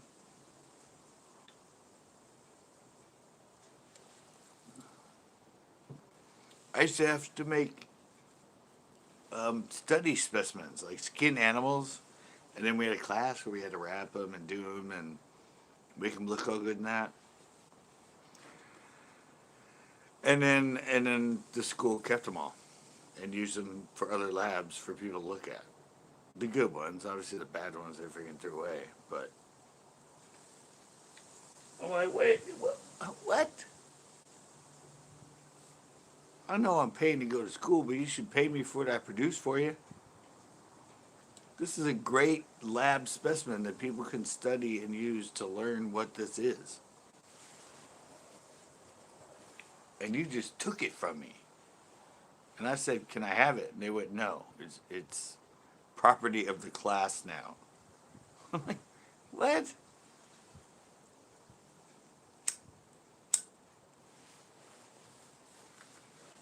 Fuck that, man. Taxonomists and that, they make good money making this shit. You're just taking us from it? Taking it from us for free? Because it's part of our class? That's just wrong. And then you see the stupid kids that it didn't look right, it wasn't sewn right, none of that, and they're like, oh, this, yeah, I, and I see them like walking out with it. I'm like, well, wait, how, she walked out with her own, what, you wouldn't give me mine? He's like, well, yours is really good. Well, yeah, but I should be able to keep it if I want. Oh, no, it's part of the class now. We're going to use it for a study specimen for other classes. I'm like, what? But, all right, $100.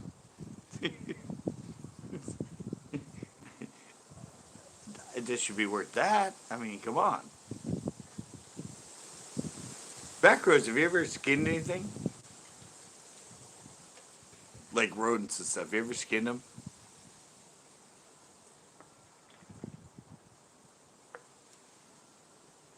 It's actually really kind of fun. It's kind of freaky, but it's really kind of fun. It's demented, wrong.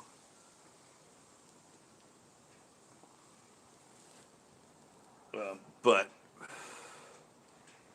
it's really kind of weird how easily you can pull their body out from inside their skin. And then turn their skin back in and fill it with like cotton and all that, and it's fine. It's like it's just weird. They actually pull out their own skin really easily, like squirrels and rats and stuff like that. Yeah, you can just. It's just and he made a puppet out of the rest of it. I have a video somewhere. If I find that video, I have a video that I did from my. It wasn't his. My can't remember the name. Mammology class where we had to skin them and study them. Well, I made a study video off it, and I don't know. It's really fun because we're in there and I'm playing with all specimens and doing some, being comical with it, and it's like I have the camera riding the back of a badger and showing it, and I'm really hoping I can find that footage. I have, yeah, and I have a dendrology one, which is trees. I made up a study guide for that. Did copies, gave it to other kids in school so they could use it for a study guide. That's why I'm waiting to get all that VHS tape that I have down in my storage unit, because not only do I have a bunch of skateboarding stuff in there, but I have a lot of educational stuff from when I was going to school for becoming a wildlife biologist. So that would correlate exactly to what I do as Santa Cruz Bass, nature stuff. So I have all those clips to play with too.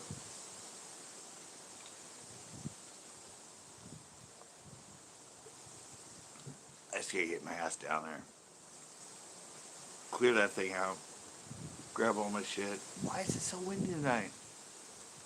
You guys hear that? Wind is totally picked up.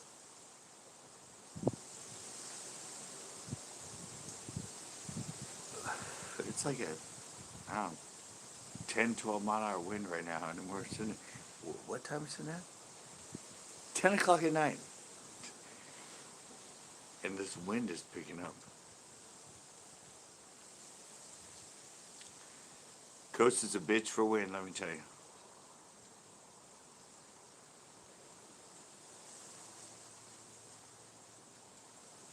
It's our birch tree, by the way. Let me see. Oh, there we go. You see that thing shaking there? It's pretty good wind for 10 at night.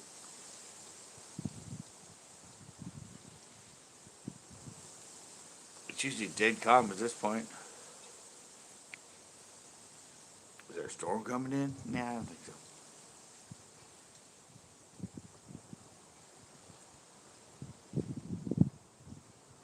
So anybody else have any comments?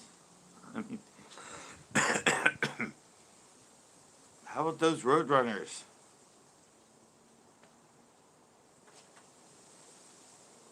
Oh, here, wait. I'll spy on other people right now.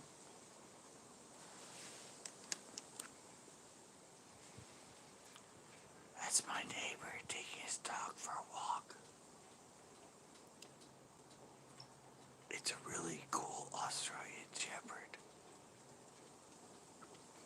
Cutest thing you've ever seen. Look at that. I can't talk normal because he'll hear me. There's a neighbor's car going by. Alright, I guess that's so much for spying on neighbors. I forgot I could do that because usually when I'm on StreamYard I can't turn the camera around, but now I can go. Oh look, I actually do live in a neighborhood.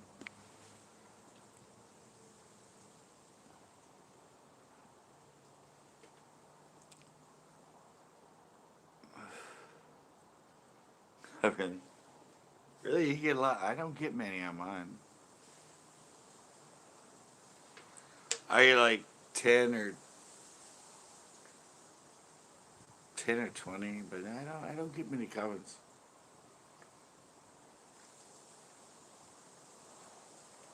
I'm hopeful every day though. I reply to everybody, but I just don't get that many. I don't know why.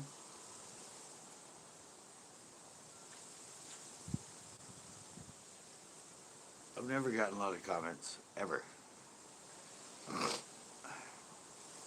I remember one of my earliest videos on YouTube. One of my original ones that were on cable access before on YouTube. It had like 4,000 views and 3 comments.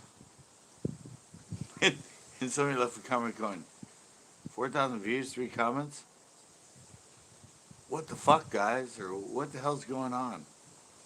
Well, like, I replied back, I don't know, people just don't comment to my videos. I'm thinking it's because I'm very exact and nobody, they've learned so much, nobody wants to respond. I've just never had many. The history of me on YouTube. Not many comments. Unless I do something that, let's say a video that's most people don't agree with. It's a video that gets a lot of views and people don't really agree with it. Suddenly I get 200-300 comments, but 90% are negative. It's like, you piece of shit, you did it, you just did it, you did it, yeah. They love to respond when they don't like a video, but I can't get people. I get a lot of likes on that, but they just don't, and that's cool with me. I mean, but yeah, you do something people don't agree with.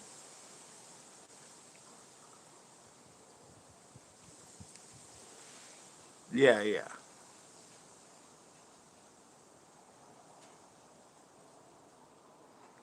Yeah, I'm the same way. I respond to every single. I've been on here 14 years on YouTube.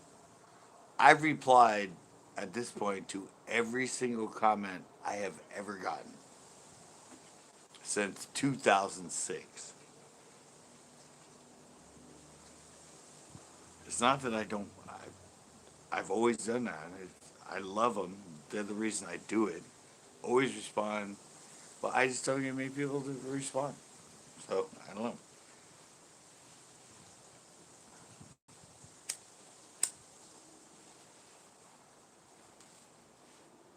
But social media is weird. It's like I said,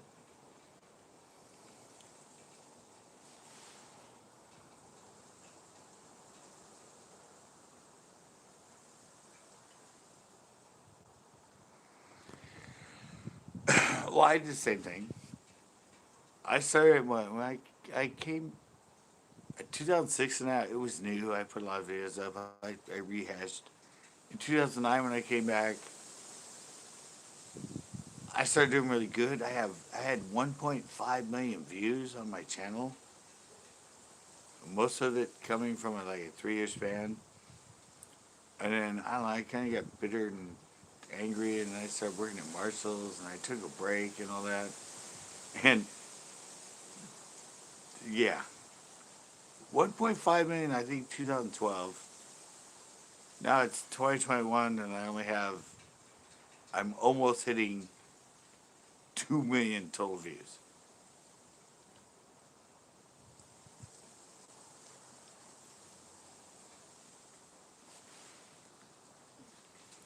No, I said hi to you. I responded to you. I said, yeah. I said, oh, Mud Trap's in here. I didn't say hi, Mud Trap, but I said, oh, Mud Trap's in here. I made comments about you and all that. I didn't say, oh, hi. But I did acknowledge the fact you were in there. I said, oh, Mud Trap's in here. I thought that was a hello.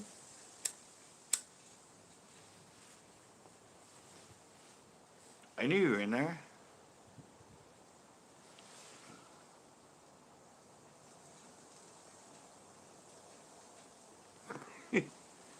No, but I respond to you. I said, oh, I knew you were in there.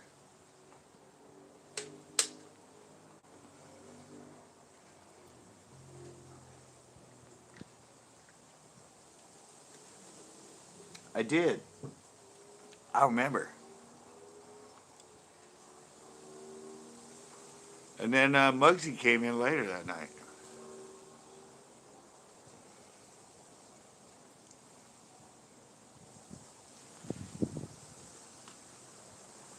Wait, what? No, I said those when you were in chat. I didn't see you when I was in chat, did I? I know I recognized you and said it when I was on the panel.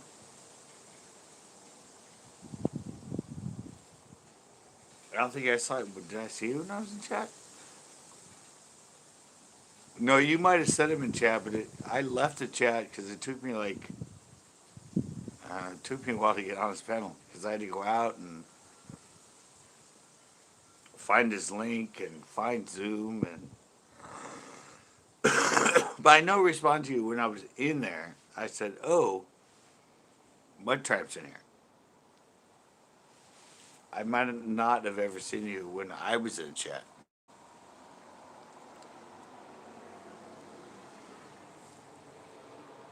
I wasn't ignoring you, obviously. I just didn't see you. But I did respond to you when I was in the panel. When I saw you, when I was in the panel looking at chat, when I saw you, or no, I couldn't see it, but they mentioned you were in here, in the live, and I went, "Oh, Mud Trap's here?" I wasn't ignoring you. I just didn't know you were there.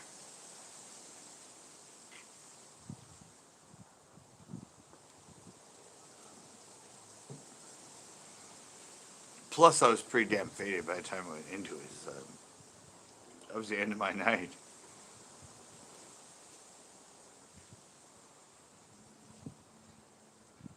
That was the end of my night. I was just like, Jimmy's live? All right, I'll check him out.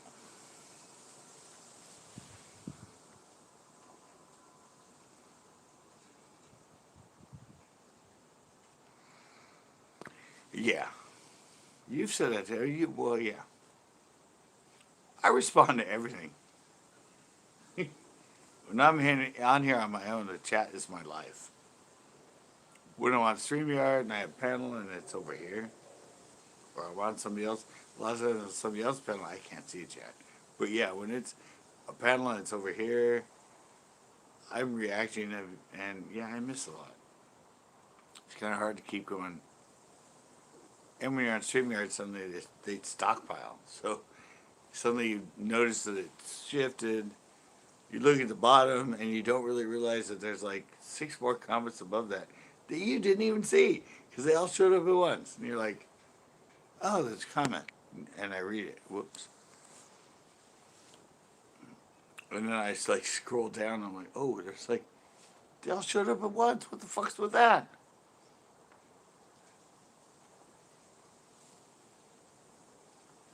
Plus, the fact is, if you're really big live and you have a lot of people in, those things are flying, man. I don't even understand how anybody can keep track of that shit.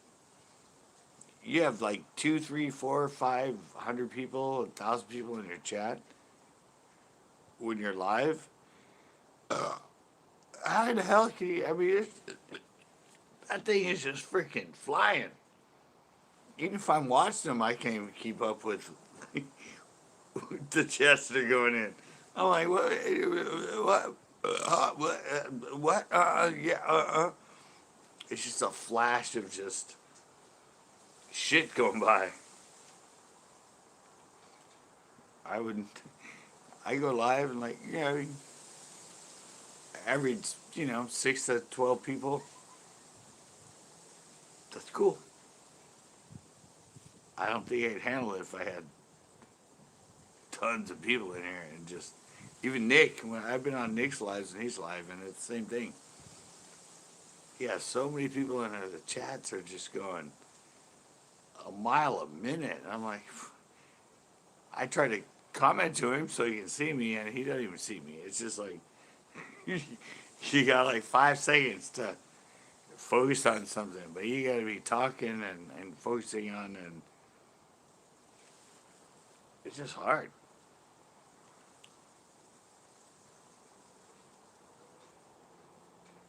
It's really, really hard to concentrate on it.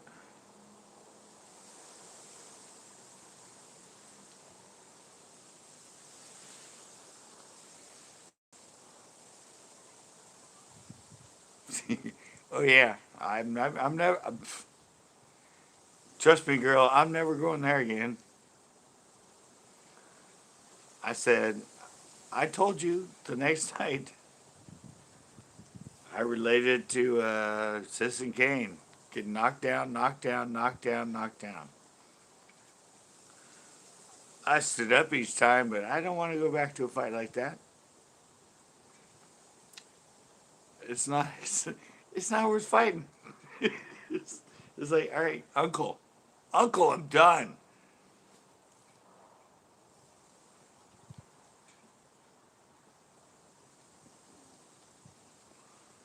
I know now. I mean, see, that's I understand limits with people and where they are and all that, and yeah,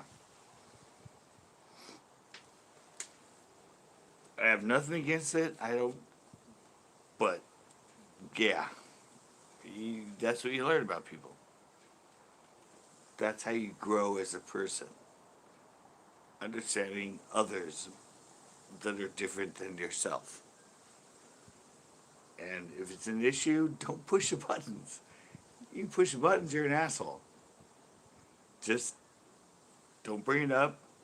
Love everything about me you love, and don't to let that go. Just it's, it's fine. Don't yeah. It's not something you need to do.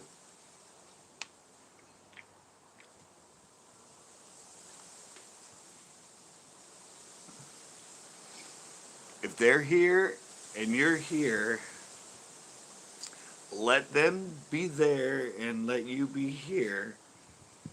And in the middle, you have all stuff you love to talk about and create and have fun with. Just let there and here be there and here.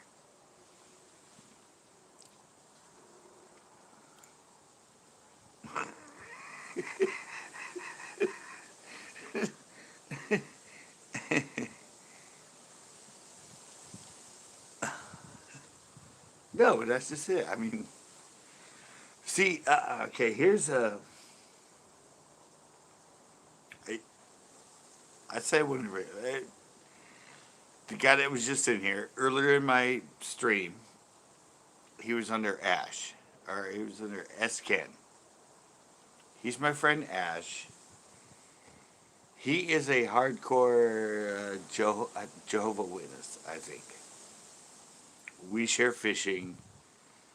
The first year or so I met him, because of him being who he is and how he is, and you have to be that kind of person and talk to people and convert people, he would constantly ask me to come to meetings. He would always give me pamphlets. And I met some other people that way. There were Jovans and some people. But anyway, I finally told him, I'm like, dude, you love fishing. You love fishing with a passion. You're obviously a religious guy. You believe in religion, formalized religion. Your job is not my thing. Yeah. And I told him, I'm like, I'm not gonna. I'm not a religious person, not formalized religious person. Not that I don't believe in what you believe in, but I believe in. I believe in. We're we love fishing. You love talking to me about. We love talking about it. Let's just leave it at that. We're friends. I love you, but we can't talk there and here. It's just not gonna happen. And we've been friends for like 5 years now, and that never comes up. It's always about fishing. I mean, that was just, but I don't put it against him because that's where he came from. That's who he was trained to be in within the religion he had. That's why you meet people and that's what you try to convert them to. And once you got over that, it was like people said, "Oh, if you if you shun them from that, they could either want to ever talk to you again or just cast you off. But he didn't. He was just sitting here tonight. And I've known him for like 5 years.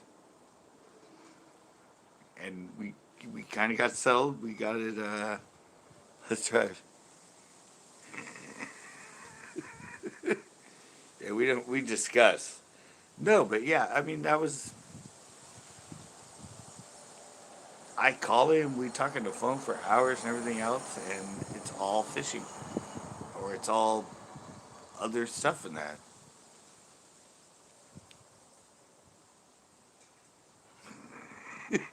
Yeah. So no, it doesn't matter.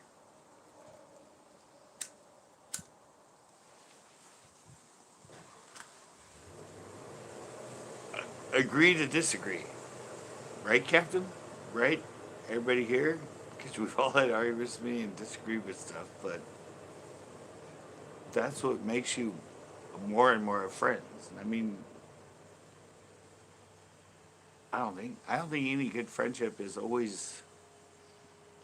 Yeah, no friendship is always lollipops and cherries the whole time. It's just it's just not possible. You just get to accept the fact that they're this way and they're there and you're here.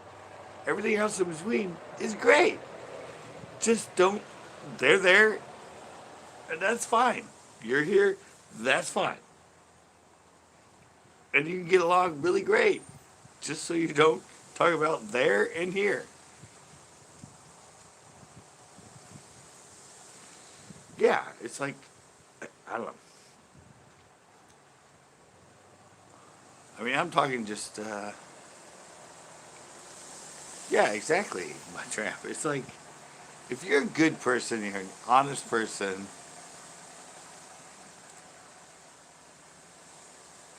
no friends. No, it's just, like I said, I mean, why would anybody be on here that knows my take on what I know?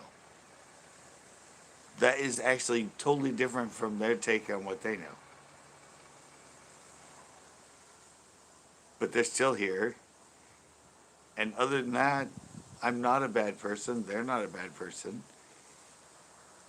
It's just you accept people for who they are and what they know now. But if the rest of it is chemistry and you have so much fun talking and interacting, there's no need to get angry about anything else, whether political views or religious views or anything.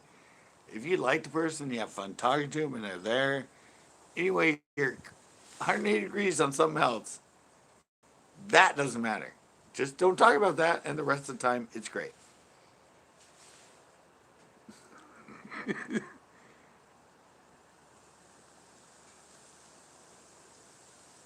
Yeah, I know. It's like we've seen it. We have people coming here, and we get people coming here and go, "Isn't this a fishing channel?" On my lives and that, and they comment when I usually Pedal Mondays when we're talking about freaking everything in the world, you pissing on like fences, but we're like, I'm like, well, yeah, but just because we're fishermen, we can't talk about other stuff. It's like, okay, so I have one channel on Pedal Mondays where we go off the board and just go nuts. It doesn't always have to be like tonight. It's supposed to be fish talk. We talked fishing for a lot. Now it's suddenly somewhere else. It's just about interaction. It's about you don't have to be confined to what you do. You don't have to feel like you have to be that way.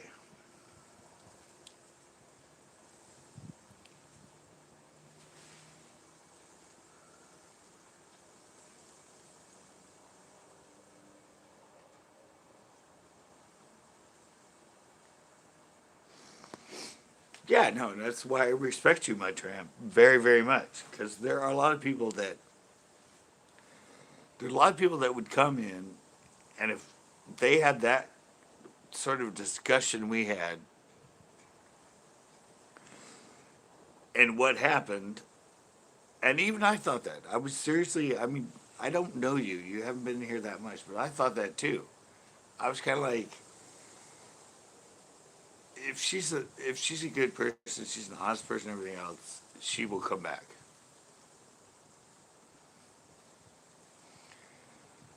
She won't just take it the wrong way and just leave. And you came back the next night, and you're still here. So, and you helped us win $1 million in Inspiring the Fifth Grade.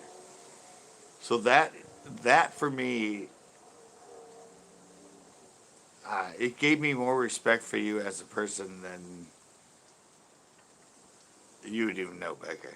Because I've had that issue with other people, and they just disappear.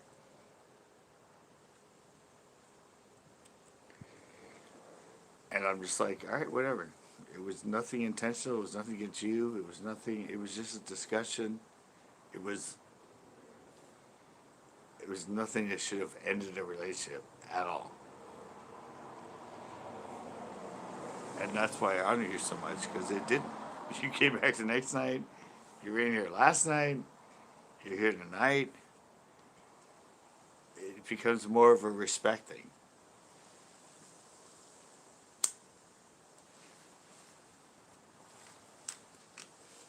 I didn't do it intentionally. I had no idea about any of that with you. I don't think I handled it in any sort of disrespect. Obviously, I didn't, because you're still here.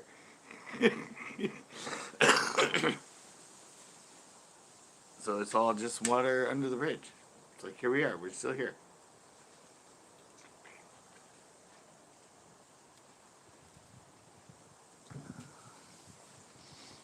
We're still here. We're still talking.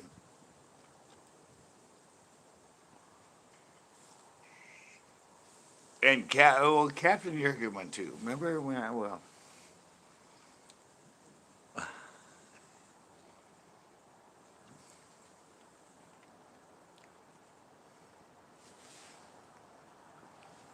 she finally shut up.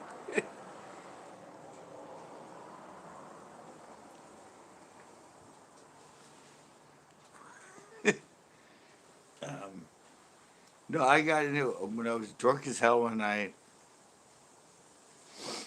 I got into it with Captain. I still haven't watched the live Captain. I never.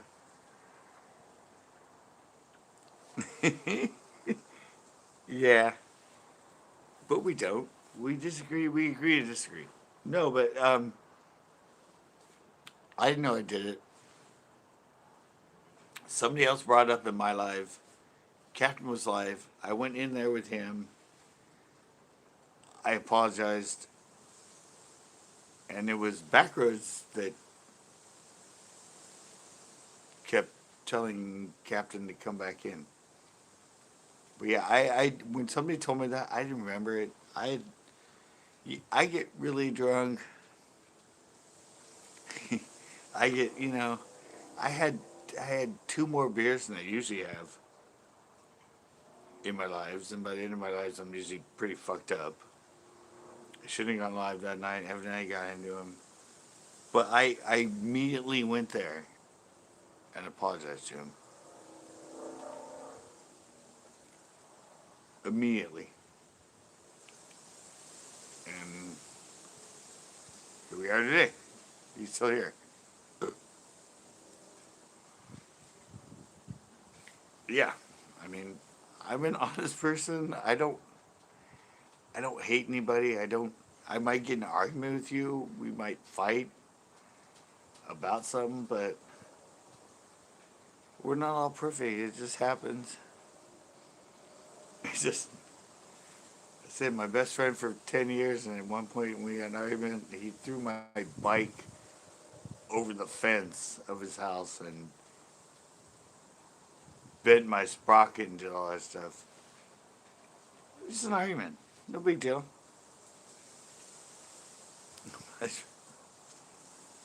And 2 days later, we were hanging out again and apologized. I mean, this happens.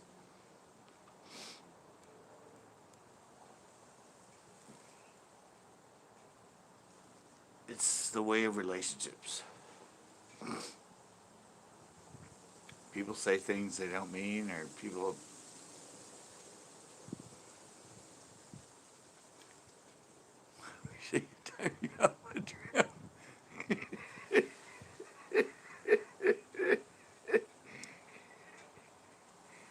um, uh,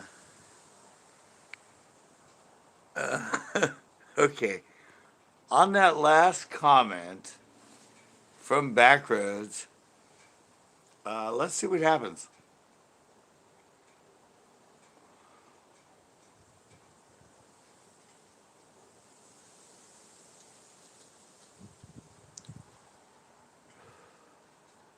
I'm just waiting. Let's see what happens.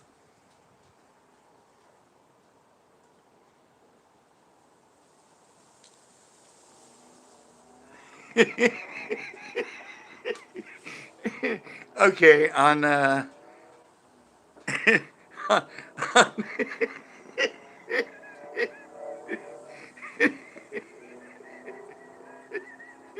okay, and then I gotta go pee.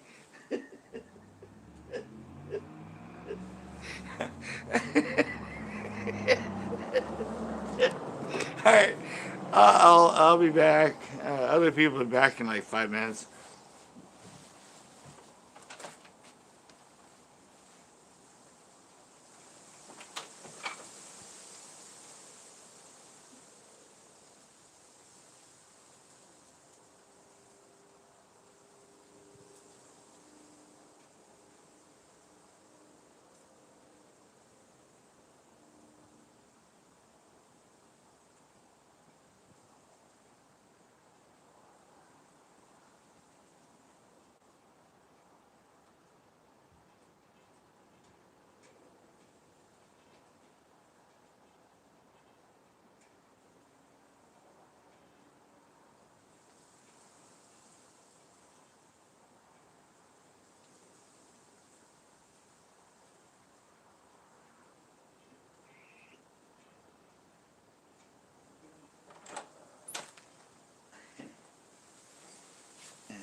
um, I thought that was.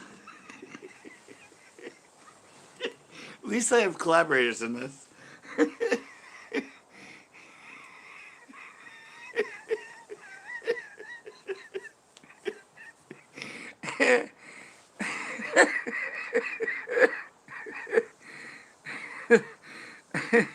Thank you, fast Captain. Quick draw, we're over here.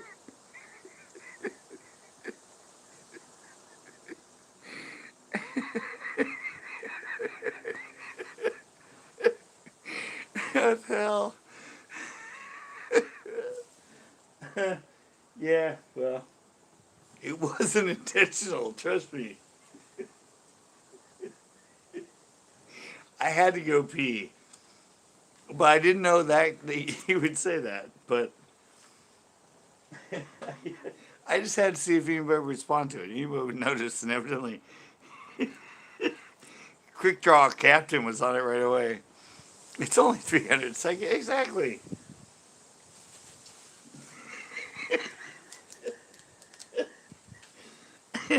That comes back from the how to get moderated days when he got timed out. When I played with people and that ended up being a mistake, but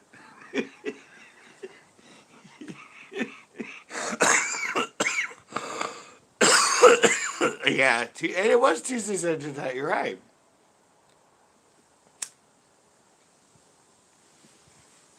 Yeah, that was how you got moderator status, was getting timed out. That was funny though.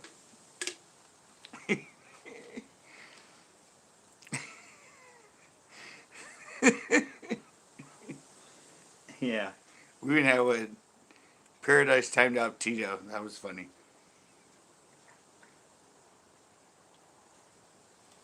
Well, we'll see what she thinks when she comes back in. You guys got it quick though. I'm impressed.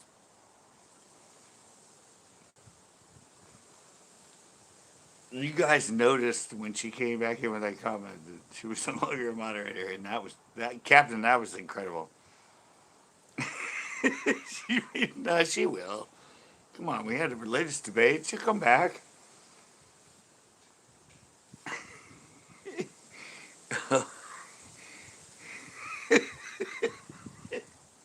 It makes it interesting, right? I mean, come on.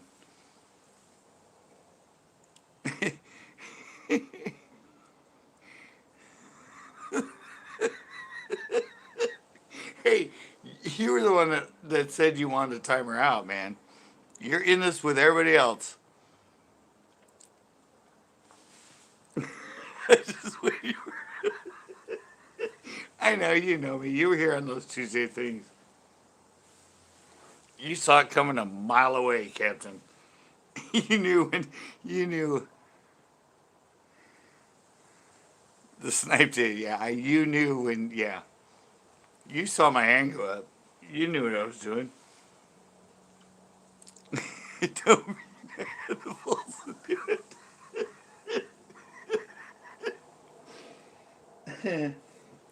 Yeah, but you when you responded to Captain being quicker than you, it kind of makes you guilty by association. There, back. Just your comment makes it sound like you wanted to do it, but he beat you to it. With that, right?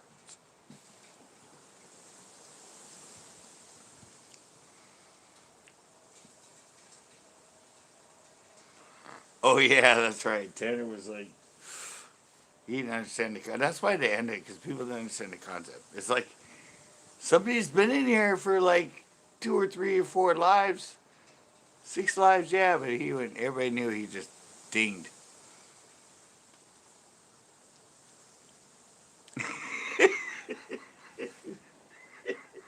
Now you're just feeling the paperwork, right, Captain? If people go back and watch this live, they'll see all the comments. So I better back myself up in the comments. It was all back roads. He sent me a text. He told me to do it. Smart man there.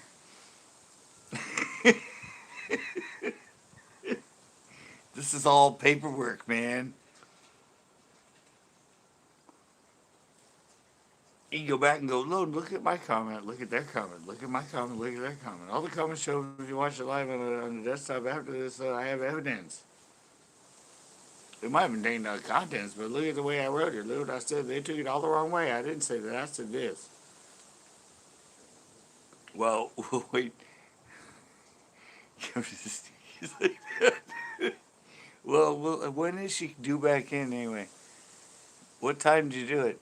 It's 2:23 right now. I don't know when the sniper hit was made.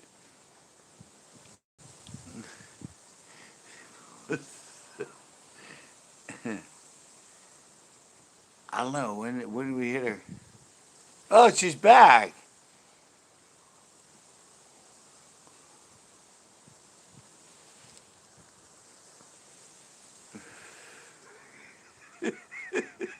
She's back. She's here. See, I pay attention to my viewers and my subscribers and my comments.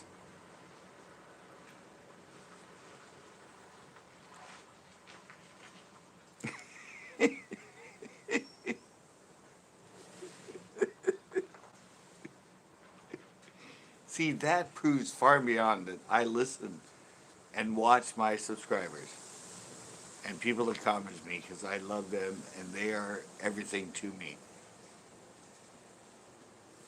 He said he wished you could time me out, so I demodded you for a little bit.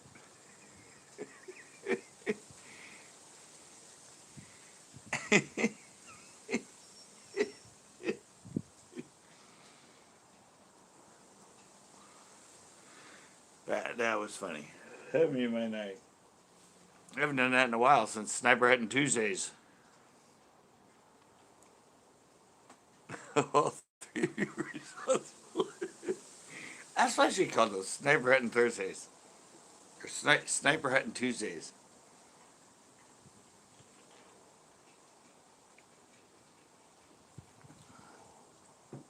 That was a lot of fun. Yeah, we're all to blame. Well, I'm to blame the most because I'm the only one that could unmodder, right? Well, I'm to blame the most, and I'll admit the blame for it because I'm the only one that could unmodder, unmodder, That sounds funny. Unmodder. I'm the one that took her off the board to set her up to be timed out. Hey Zeke. Yeah. So I'm to blame. I'm to blame for setting her up. The rest of the blame is on whoever timed her out. Wonder who that was. I go plug in my other battery, guys. I'm already in. All right. I'll be back in a sec. I'm down to 15%. Gotta load.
Yeah, okay, I'm back.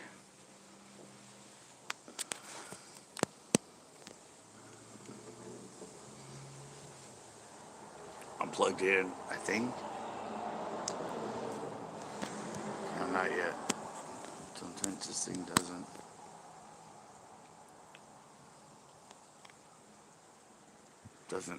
What the hell's going on?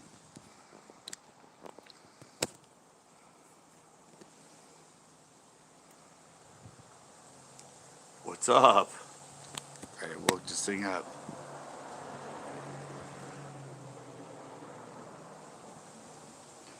It's not charging.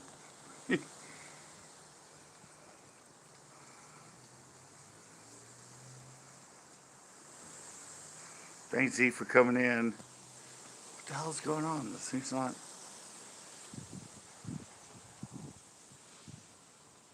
I don't know. It says the battery's on. It's not telling me when I plug it in that it's charging.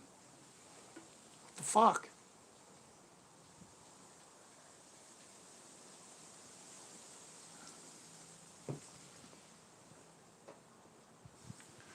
I did reviewing these batteries. I liked them. What's going on? It still went out.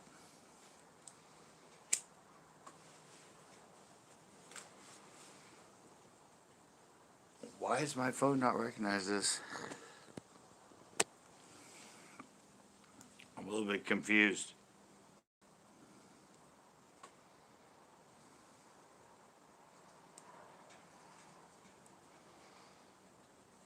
You see, lights on.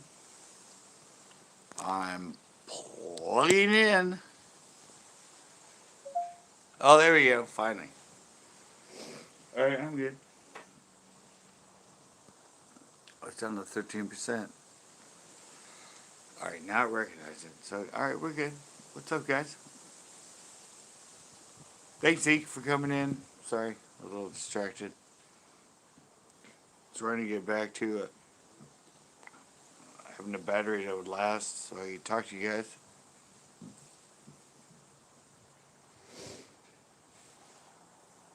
Yeah, welcome to. Yeah, that was a flashback of the old days.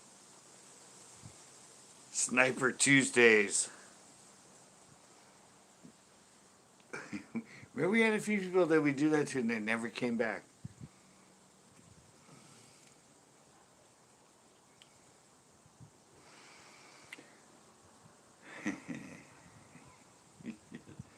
No, the first 3 times, Captain, or back, it didn't feel good. Oh, who said it? My turn. Sorry, Becca. Yeah. The first 3 times were very unsatisfying. Let me tell you.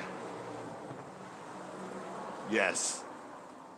Once it, once it was magic, best thing I ever felt. Seriously. Yeah. Plug-ins always don't, work out. But once you get it just right, yeah, you're golden, baby. You're always gonna plug it in that same way again.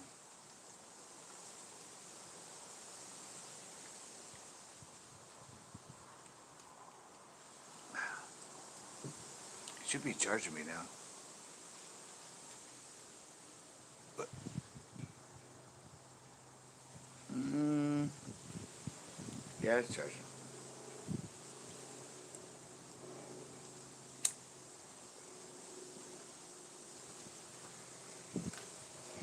Yeah, plugins can be difficult. Might take a little, extra time, a little extra care, but once it works, you're golden.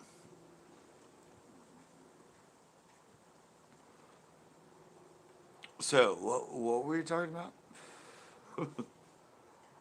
I lost track. I lost track of where we were after that comment.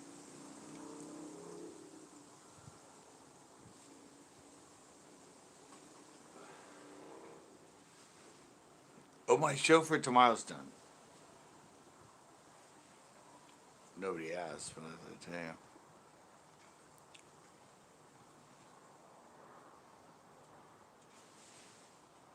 It just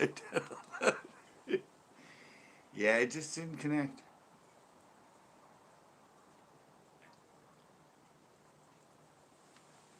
It took a couple. It took a couple reloads before it suddenly, kicked in.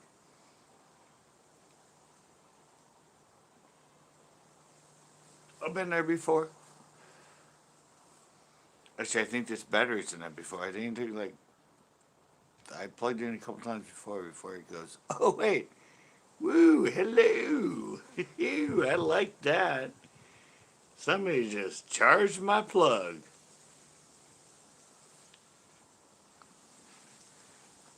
So it has some issues. Recognizing being plugged in. Other than that, it's fine. And once it does plug in, oh my God, it's pure heaven. Trust me. It lasts for hours and hours and hours.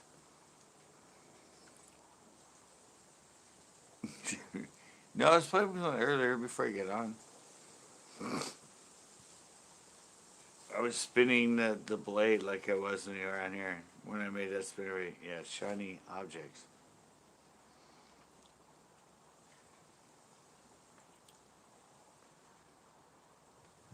Yeah, it's there. It's in the house.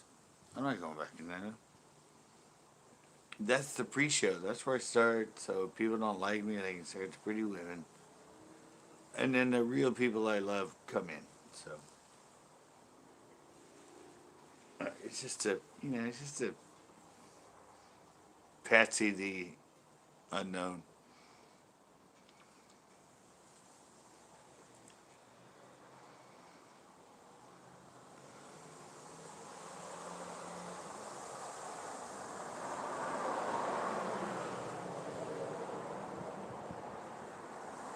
Oh, me or her?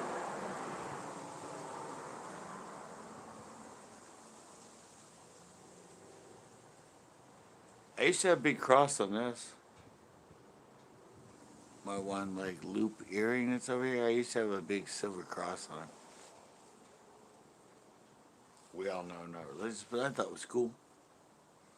And I lost it one night during sex on my girlfriend's skateboard ramp. I never found it. I don't know why that's prevalent to the conversation right now, but that was how I lost my shiny earring object.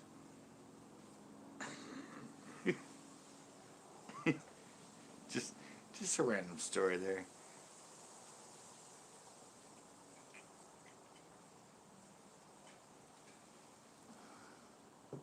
I'm a random, honest, open person, so yeah, that's how I lost it.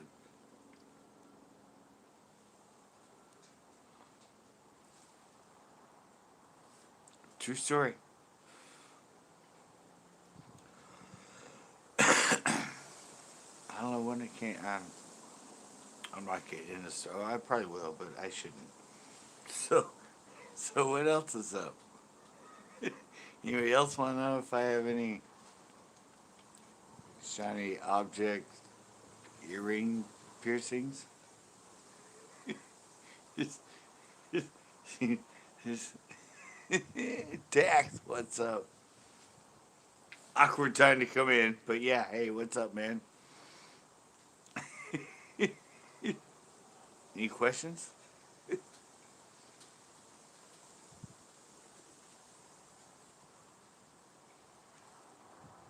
Any fishing related questions? Because, yeah, we're a little awkward right now. There's like an awkward pause in the old fligating. Suddenly, yeah. Anyway, I suddenly became too honest.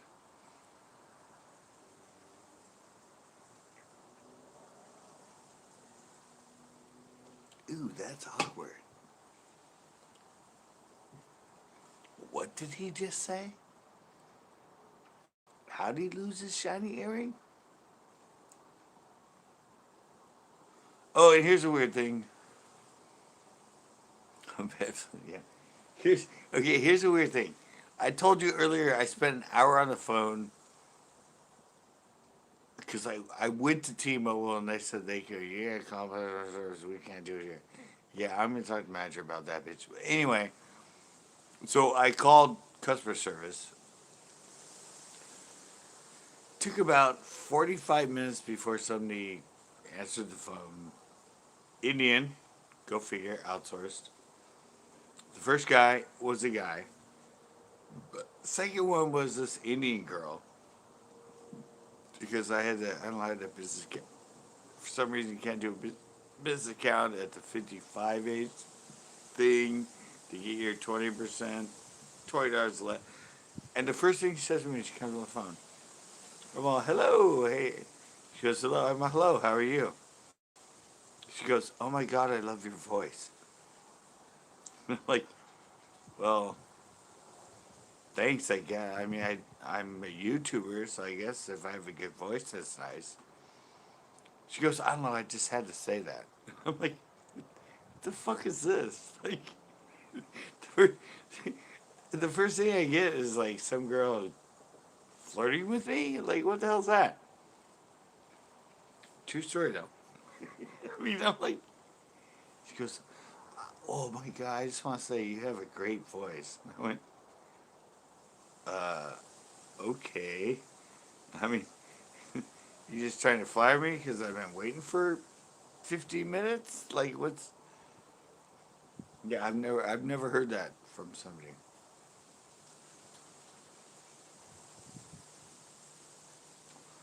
And she had such a thick Indian accent, I could hardly understand her for the first little bit of talking to her before I started to get the accent down.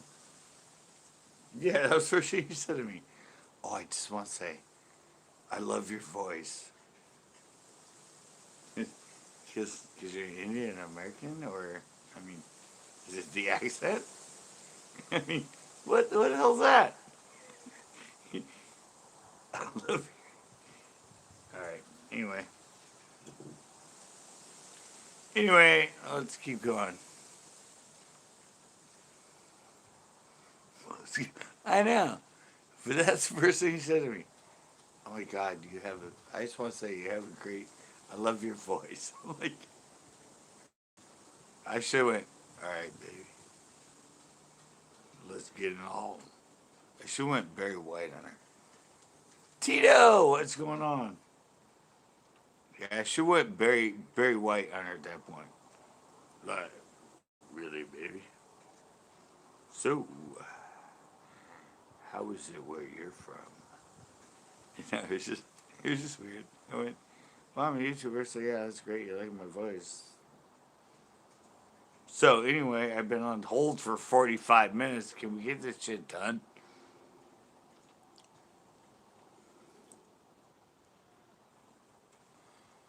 Can we get to the reason I've been waiting 55 years to be put on hold for 55 minutes? Just to get my 55 discount? 20 bucks off? Yeah, it was really weird. But I did it. That's my first discount of being 25. And it took me 55 minutes on hold to get it done. I guess that's, yeah, that's right. I guess that's right.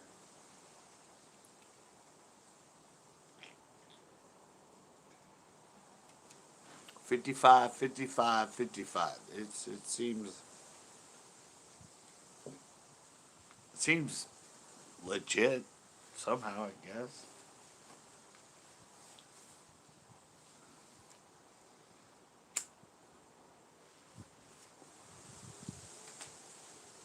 For some reason.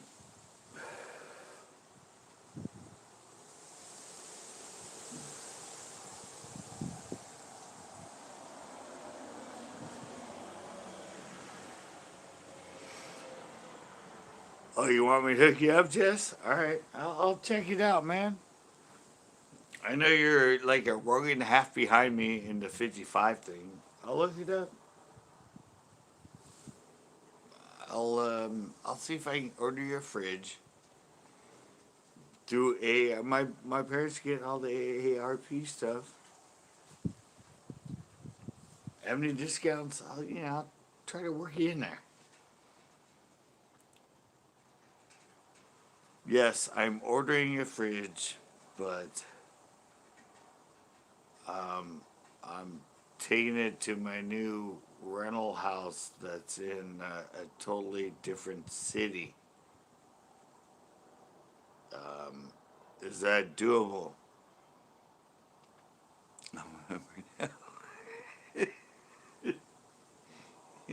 How old do you have to be to AARP? I don't know.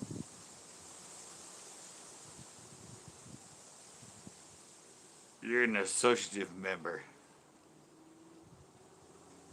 No, I don't know. Maybe 50. Really? 50? Okay. Oh, so they let in non-social citizen people. All right, no, fucking, I ain't doing it for you anymore.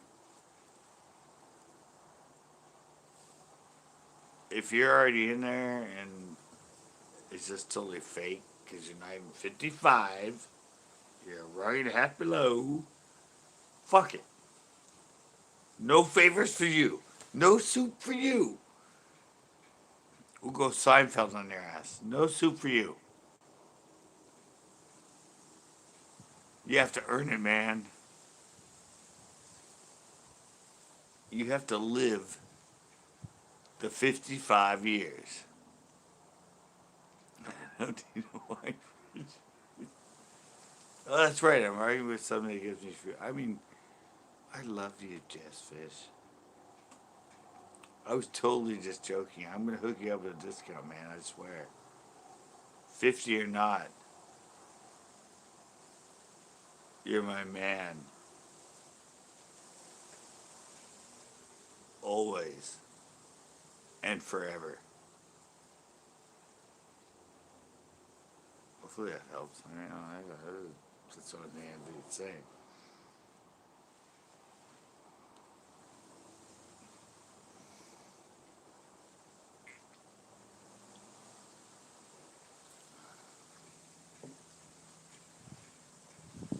Alright, guys.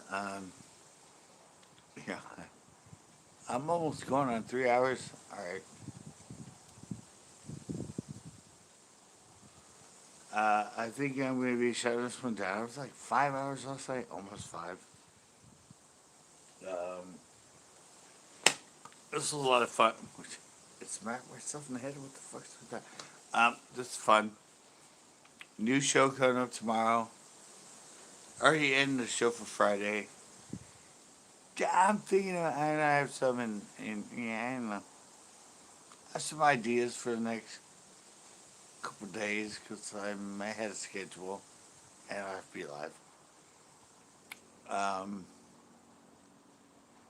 Yeah, so I have some other stuff working in the background. Some fun play stuff. But, thank you guys. It's been great. It was a lot of fun. Yeah.